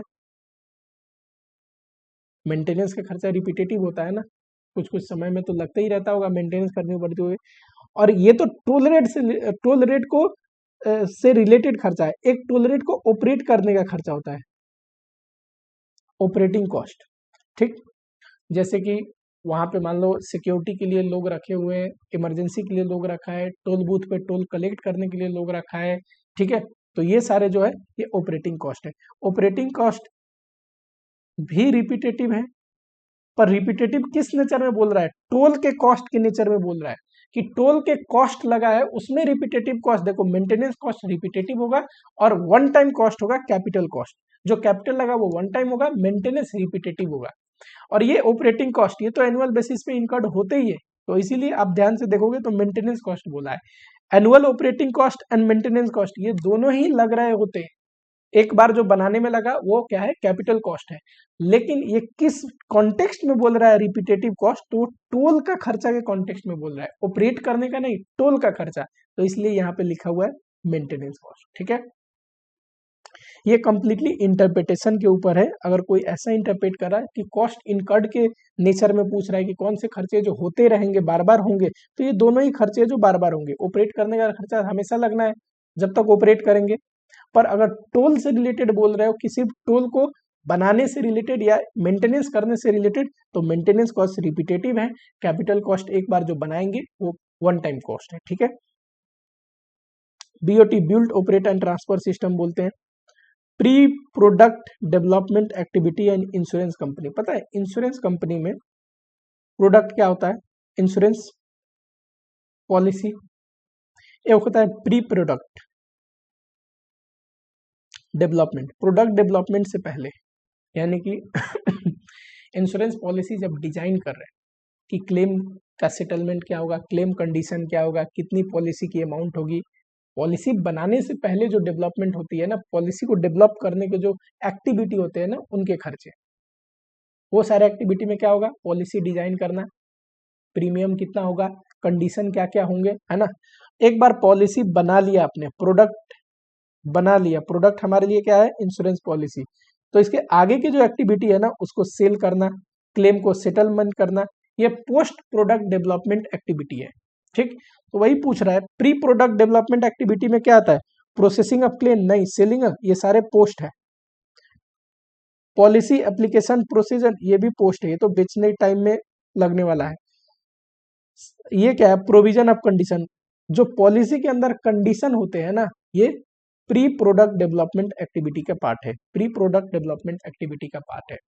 पॉलिसी जब डिजाइन कर रहे होते हैं उस समय सोचते हैं कि पॉलिसी में कंडीशन क्या क्या रखेंगे, पॉलिसी का प्रीमियम कितना होगा, ठीक है, किन ग्रुप ऑफ पीपल को ये पॉलिसी सेल किया जाएगा, ये सारी चीजें क्या है, terms condition, pre product development. Which of the flowing costing method is not appropriate for educational institute, process costing, अरे प्रोसेस कॉस्टिंग लगता ही है जहाँ पे गुड्स दो या दो से ज्यादा प्रोसेस से होके गुजरते हैं। ऑब्जर्प्शन कॉस्टिंग तो डिसीजन मेकिंग है, एजुकेशनल इंस्टीट्यूट यूज कर सकते हैं डिसीजन के लिए। एक्टिविटी बेस्ड कॉस्टिंग भी यूज कर सकते हैं। अब अपने ओवरहेड को जब ओवरहेड की ट्रीटमेंट करना हो तो एक्टिविटी बेस्ड कॉस्टिंग को यूज कर सकते हैं, ट्रेडिशनल कॉस्टिंग को ना यूज करके, ठीक। बैच कॉस्टिंग, बिल्कुल बैच कॉस्टिंग यूज कर सकते हैं बैच का कॉस्ट डिटरमाइन करने के लिए, और उसमें बैच में क्या होगा, number of student in a batch. Standard costing, under standard cost system, cost of product determine at the beginning of production, इसको स्टैंडर्ड कॉस्ट बोलते हैं, और standard cost is an example of pre determined cost. Lecture 1 जब theory लिया था, पहला chapter theory का, उसमें आपको पढ़ा रखा है। एक्चुअल और स्टैंडर्ड कॉस्ट की जो डिफरेंस है, डेविएशन है, उसको वेरिएंस एनालिसिस बोलते हैं। Standard cost which is attainable under favourable condition, ideal या थ्योरेटिकल बोलते हैं उसको। जो मस्ट फेवरेबल कंडीशन में जो स्टैंडर्ड अचीव किया जाएगा वो क्या है, आइडल स्टैंडर्ड या फिर फेवरेबल स्टैंडर्ड। जनरली ये अनअटेनेबल होते हैं, सारे कंडीशन फेवरेबल हुआ तभी इसको अटेंड कर सकते हैं। मटेरियल सस्ते से सस्ते खरीदा, लेबर सस्ते से सस्ते आया, आउटपुट मैक्सिमम से मैक्सिमम बनाया, वेस्टेज कम से कम किया, आइडल टाइम बिल्कुल नहीं किया, तब जाके ये कंडीशन मीट होते हैं, ठीक। इसीलिए इनको थ्योरेटिकल या आइडल स्टैंडर्ड बोला जाता है। Standard must suitable from cost control point of view, cost control के लिए जो स्टैंडर्ड वो एक्सपेक्टेड स्टैंडर्ड सेट करते हैं, ठीक। बेसिक स्टैंडर्ड तो क्या है, एक बेस पीरियड के लिए जो स्टैंडर्ड सेट किया जाता है, ठीक। थ्योरेटिकल मतलब आइडल स्टैंडर्ड हो गया। Overhead cost variance, overhead variance कैसे निकलता है, रिकवर्ड लेस एक्चुअल, तो यही लिखा हुआ है इसमें, मेरे पढ़ाने लायक ऐसा कुछ नहीं है, याद करो। यहाँ पे budgeted overhead, actual overhead, recovered overhead, ये वॉल्यूम वेरिएंस है, इससे ये घटेगा एक्सपेंडिचर वेरिएंस, इससे ये घटेगा फिक्स ओवरहेड कॉस्ट वेरिएंस, ठीक। रिकवर्ड माइनस एक्चुअल, यही पढ़ाया था। Which of the following variance arise when more than one material is used in manufacturing process, पता है, दो या दो से ज्यादा मटेरियल, यानी कि एक से ज्यादा मटेरियल अगर यूज करते हैं तो उस केस में वैसे तो yield and mix variance use होगा, ठीक है, ये दोनों वेरिएंस निकल सकते हैं, लेकिन एल्ड वेरिएंस तो वो नहीं है, क्वांटिटी कितना इंक्रीज या डिक्रीज यूज किया, और मटेरियल का स्टैंडर्ड साइज में चेंजेस आने से जो होते हैं वो क्या है, मिक्स वेरिएंस। तो दो या दो से ज्यादा मटेरियल अगर यूज होते हैं तो मिक्स वेरिएंस आएगा, वहां पे एल्ड वेरिएंस भी आता है, पर एल्ड वेरिएंस तभी आएगा जब क्या जब क्वांटिटी में चेंज हो। स्टैंडर्ड आवर 100 यूनिट के लिए कितना है? स्टैंडर्ड आवर 400 और स्टैंडर्ड रेट है 2। एक्चुअल आवर है 380, एक्चुअल रेट है 2.25। लेबर रेट वेरिएंस बोलता है standard rate minus actual rate into actual payment hour 380। बताओ 2 माइनस 2.25 इंटू 380, ये हो गया 95, लेकिन एडवर्स। कंट्रोलेबल वेरिएंस का मतलब variance that arise due to abnormal reason. इनको डिस्पोज ऑफ करना हो तो ये कॉस्टिंग पीएल में डेबिट होते हैं, कॉस्टिंग पीएल में जाएंगे, ठीक है।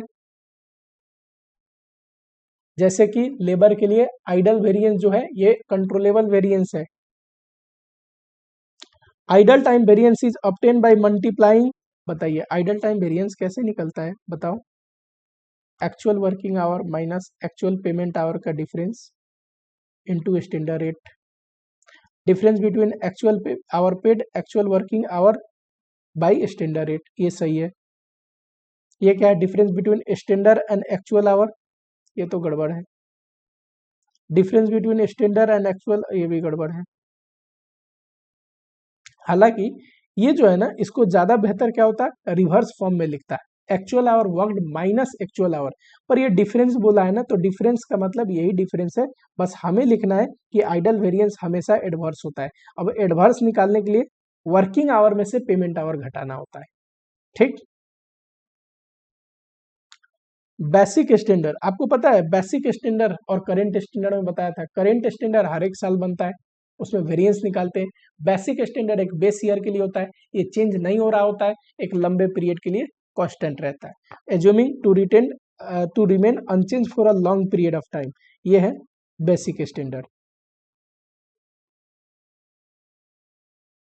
मार्जिनल कॉस्टिंग, चलो under marginal costing cost of product include variable cost, सिर्फ प्रोडक्ट कॉस्ट का हिस्सा होता है। वेरिएबल कॉस्ट होते क्या है? प्राइम कॉस्ट नहीं, prime cost and variable overhead, okay. Prime cost यानी कि direct cost plus variable overhead, variable cost आएगा, ये गड़बड़ है, ये भी गड़बड़ है। Reporting under marginal costing is accomplished by, आपको पता है मार्जिनल कॉस्टिंग में हम कैसे निकालते थे? Sale less variable cost contribution, और बोलते थे ये प्रोडक्ट कॉस्ट है, ये प्रोडक्ट का प्रॉफिटेबिलिटी शो करता है। इसमें से अगर फिक्स कॉस्ट जो कि पीरियड कॉस्ट है घटा देंगे तो ये आएगा क्या? प्रॉफिट। यही प्रेजेंटेशन था। यहाँ देखो, matching variable cost against revenue, variable cost को रेवेन्यू से घटाएंगे, प्रोडक्ट प्रॉफिटेबिलिटी आती है। And treating fix cost as a period cost, ये करेक्ट है। पहले में लिखा था treating all cost period cost, नहीं। इलिमिनेटिंग WIP, ये क्या है? ये भी नहीं। Including only variable cost in income statement, ये भी नहीं। फिक्स कॉस्ट भी इनकम स्टेटमेंट का पार्ट होता है, लेकिन उसको सेपरेटली प्रेजेंट करते हैं as a period cost. Period cost are fix cost. Sales and production are same, then profit under marginal and absorption will be same. कैसे? देखो, profit under marginal, profit marginal में और ऑब्जॉर्प्शन में एक ही reason से different आएगा, पता है? Valuation of WIP and finish good, reconciliation statement पढ़ा है, बोलना मत कि सर समझ में नहीं आया। क्या? Valuation of WIP and finish goods, ठीक। क्योंकि ऑब्जॉर्प्शन में ये दोनों WIP और फिनिश गुड्स टोटल कॉस्ट पे वैल्यू होते हैं, मार्जिनल में वेरिएबल कॉस्ट पे वैल्यू होते हैं। लेकिन अगर WIP और फिनिश गुड्स का स्टॉक ही ना हो, जितना प्रोड्यूस किया उतना ही बेचा, तब तो ये होंगे ही नहीं, तो टोटल प्रॉफिट दोनों में सेम आएगा। When sale exceed production, then profit under, अब सेल exceed production, इसको ध्यान देना जरा। मान लो ओपनिंग स्टॉक 100 यूनिट है, प्रोडक्शन हुआ है 900 यूनिट, 1000 यूनिट हुआ, और सेल हो गया 1000 यूनिट, पूरा बिक गया। ये condition when sale exceed production, production से ज्यादा सेल कब हो सकता है? जब ओपनिंग स्टॉक पड़ी हो कंपनी के पास, करेक्ट। ओपनिंग स्टॉक पड़ा हो तभी प्रोडक्शन से ज्यादा सेल हो सकता है ना। अब ध्यान देना, ऑब्जर्प्शन में ओपनिंग स्टॉक किस पे वैल्यू होता है? टोटल कॉस्ट पे, मार्जिनल में वेरिएबल कॉस्ट पे। टोटल कॉस्ट ज्यादा कि वेरिएबल कॉस्ट? टोटल कॉस्ट ज्यादा, उसमें फिक्स कॉस्ट भी है। ओपनिंग स्टॉक खर्चे का काम करता है, करंट ईयर में सेल हुआ है, करंट ईयर के कॉस्ट में इंक्लूड होगा, यानी कि ऑब्जर्प्शन में खर्चा ज्यादा दिखेगा, तो ऑब्जर्प्शन की प्रॉफिट गिरी होगी और मार्जिनल का प्रॉफिट ज्यादा बताएगा। तो अगर सिर्फ ओपनिंग स्टॉक हो ना, सिर्फ ओपनिंग स्टॉक हो क्वेश्चन में, तो हमेशा मार्जिनल का प्रॉफिट ज्यादा आएगा ऑब्जर्प्शन के प्रॉफिट से, ठीक है। तो यही लिखा हुआ है, marginal will give higher profit than absorption costing. ऐसे ही सिर्फ क्लोजिंग स्टॉक हो क्वेश्चन में, तो ऑब्जर्प्शन का प्रॉफिट ज्यादा आएगा मार्जिनल के तुलना में, क्योंकि क्लोजिंग स्टॉक किस चीज का काम करता है? रिडक्शन इन कॉस्ट, रेवेन्यू का काम करता है, ठीक है। रेवेन्यू नहीं है पर रिडक्शन इन कॉस्ट है, और उसको रेवेन्यू की तरह ट्रीट किया जाता है, रेवेन्यू की तरह उसका इम्पैक्ट है। अब रेवेन्यू ज्यादा दिख गया ऑब्जर्प्शन में, तो ऑब्जर्प्शन का प्रॉफिट ज्यादा होगा। रिकॉन्सिलिएशन में यही तो सीखते हैं। और ओपनिंग और क्लोजिंग स्टॉक दोनों है, तब बताना मुश्किल है, ठीक, क्योंकि स्टॉक कितना है, ओपनिंग स्टॉक ज्यादा है कि क्लोजिंग स्टॉक ज्यादा है, इस पे डिपेंड करेगा। याद रहेगा क्या? ये थोड़ा टेक्निकल था और अच्छा भी है। अगर ऐसा आ जाए ना, बच्चा लॉजिकली समझा नहीं है ना, तो बिल्कुल नहीं बना पाएगा। The main difference between marginal costing and absorption costing, ये treatment of fix cost under PV ratio. पता है पीवी रेशियो होता है contribution divide by sales into 100। अब इस फॉर्मूले में प्रॉफिट वॉल्यूम में, वॉल्यूम सेल्स को रिप्रेजेंट करता है और प्रॉफिट कंट्रीब्यूशन को रिप्रेजेंट करता है। पीवी रेशियो में, प्रॉफिट वॉल्यूम रेशियो में, प्रॉफिट का मतलब कंट्रीब्यूशन होता है, प्रोडक्ट प्रॉफिटेबिलिटी होती है, क्योंकि पीवी रेशियो मार्जिनल कॉस्टिंग का पार्ट है और मार्जिनल कॉस्टिंग कंट्रीब्यूशन को ही प्रोडक्ट प्रॉफिटेबिलिटी बताता है। तो भले कहते हैं पीवी रेशियो, पर लिखते क्या है? कंट्रीब्यूशन, प्रॉफिट नहीं, कंट्रीब्यूशन ठीक है। तो लिखा है उसमें जो टर्म प्रॉफिट है, ये टर्म प्रॉफिट है, ये किसको रिप्रेजेंट करता है? कंट्रीब्यूशन को रिप्रेजेंट करता है। ध्यान रहेगा क्या? Means sales in excess of total cost नहीं, sales in excess of total cost तो एक्चुअल प्रॉफिट हो गया। एक्चुअल प्रॉफिट को रिप्रेजेंट कर रहा है क्या? नहीं, कंट्रीब्यूशन। तीसरे नंबर में देखना, ये तो गलत है। तीसरे नंबर में is misnomer and in fact refers to contribution, बिल्कुल सही, ये सही बोल रहा है। प्रॉफिट, पीवी रेशियो में वर्ड प्रॉफिट जरूर यूज हुआ है, लेकिन वो कंट्रीब्यूशन को रिप्रेजेंट करता है। और ये कैसे गड़बड़ है? Means the same thing as generally understood. Generally तो प्रॉफिट का मतलब प्रॉफिट अंडरस्टूड होते हैं सेल में से टोटल कॉस्ट घटने पे, पर नहीं, यहाँ पे ये क्या है? कंट्रीब्यूशन है, सेल्स में से वेरिएबल कॉस्ट सिर्फ घटाने। Factor which can change break even, break even का फॉर्मूला कोई बताएगा क्या मुझे? Break even point, fix cost divide by contribution per unit और पीवी रेशियो, कोई बात नहीं, एक फॉर्मूला लिखता हूँ। या fix cost divide by contribution कैसे निकलेगा? Sale price minus variable cost.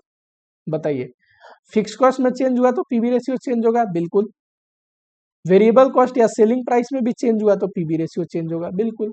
ये तीनों चीज यूज होते हैं इसको कैलकुलेट करने में, तीनों में किसी में भी चेंज करोगे तो पीवी रेशियो चेंज होगा।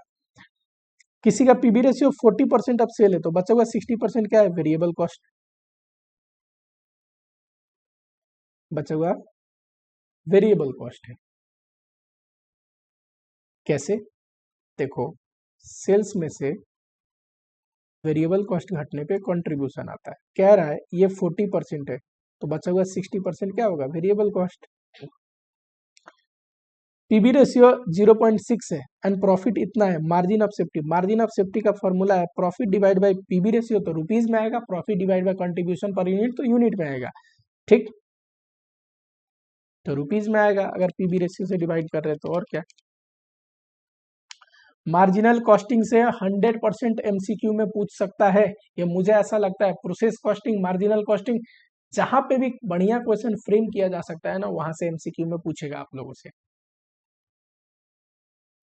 Budgetary, if a company wish to establish factory overhead budget system in which estimated cost, अभी यहीं से मेन लाइन शुरू है, can be derive directly with the estimate level of activity. अलग अलग लेवल ऑफ एक्टिविटी पे estimated cost अगर हम डेराइव करें, पता है उसको फ्लेक्सिबल बजट बोल के पढ़े थे हमने। Flexible budget different efficiency level पे बजटिंग करते थे कि कितना अलग अलग इफिशियंसी लेवल पे वेरिएबल कॉस्ट आएगा, फिक्स कॉस्ट आएगा, सेमी वेरिएबल आएगा, टोटल कॉस्ट आएगा, प्रॉफिटेबिलिटी आएगी। ये क्या है? Flexible budget. Classification of fix and variable cost is useful for the presentation of flexible budget. Flexible budget में याद करिए, सेल्स में से जब कॉस्ट घटाते थे तो variable, fix and semi variable divide करके घटाते थे। ये क्लासिफिकेशन फ्लेक्सिबल बजट में हमने देखा था। ठीक, मास्टर बजट तो क्या है, फंक्शनल बजट का एक समरी प्रेजेंटेशन है। कैश बजट में तो इसकी जरूरत ही नहीं होती है। कैश बजट में cash receipt and cash payment करते हैं, आपने देख रखा है कैश बजट। फाइनेंशियल मैनेजमेंट के लेक्चर में कैपिटल बजट हमें पढ़ना नहीं है अभी। बजट मैनुअल पता है आपको, यूजर मैनुअल क्या होता है? यूज करने से रिलेटेड पूरी डिटेल उसमें लिखी होती है। कोई प्रोडक्ट आप खरीदो तो यूजर मैनुअल आता है, वो क्या होता है? यूज करने से रिलेटेड सारी डिटेल लिखा होता है उस प्रोडक्ट का। वैसे ही बजट मैनुअल, बजट से रिलेटेड सारी डिटेल जिस डॉक्यूमेंट में होता है दैट इज बजट मैनुअल।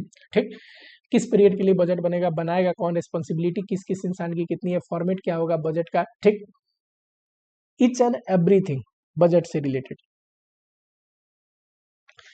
तो यहाँ पे देखो क्या लिखा है, is a document which contain different type of budget to be formulated only. गलत, सिर्फ बजट कितना, कौन कौन से बजट बनेगा ये थोड़ी कंटेन करता है।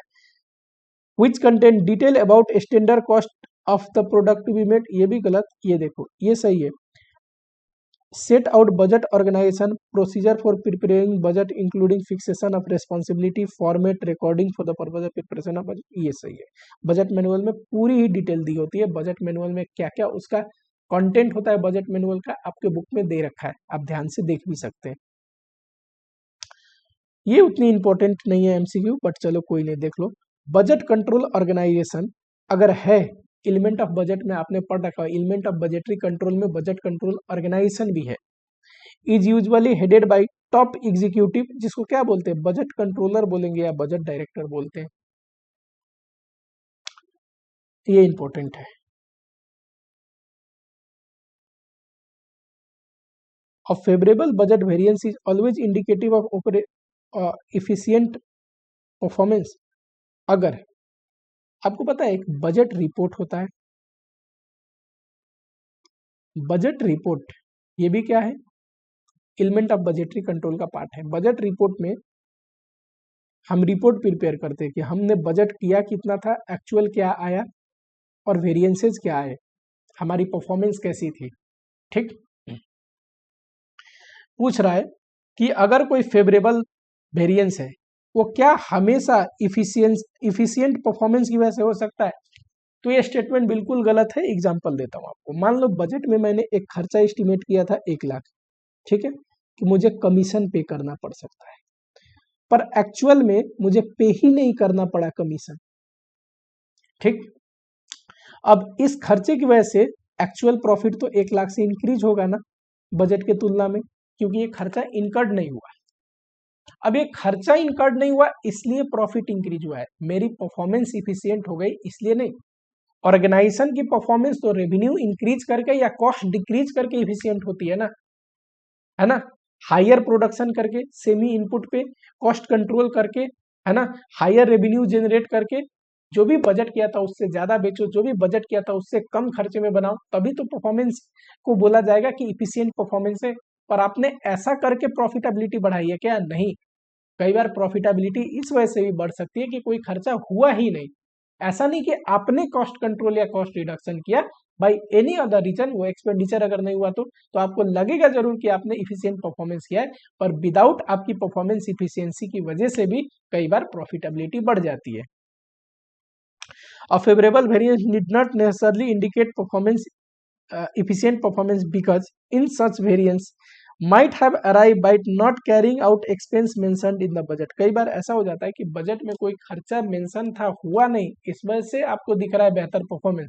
ऐसा नहीं कि आपकी परफॉर्मेंस इफिशिएंट हो गई है।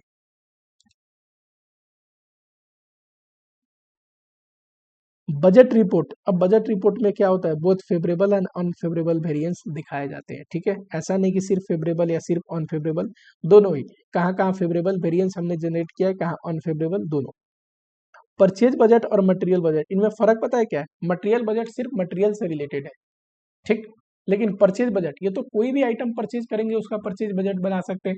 मटेरियल बजट भी परचेज बजट का एक टाइप हो सकता है। मटेरियल परचेज बजट का ही एक हिस्सा है। मटेरियल परचेज बजट सिर्फ मटेरियल परचेज को बताता है। पर परचेज बजट में तो मटेरियल एज वेल एज कोई अदर चीज भी परचेज कर रहे हैं उसकी बजट बना सकते हैं। तो परचेज बजट एक वाइडर कंसेप्ट है। मटेरियल बजट अगर बोलेंगे तो सिर्फ मटेरियल परचेज को कवर करता है, पर परचेज बजट वाइडर कंसेप्ट है, किसी भी आइटम की परचेज से रिलेटेड बजट कर सकते हैं including material itself. Efficiency ratio पता है आपको,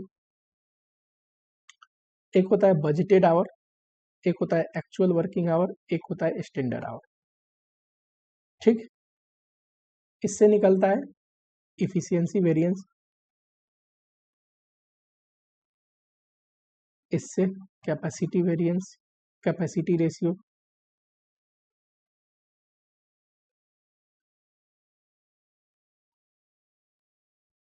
और ये है एक्टिविटी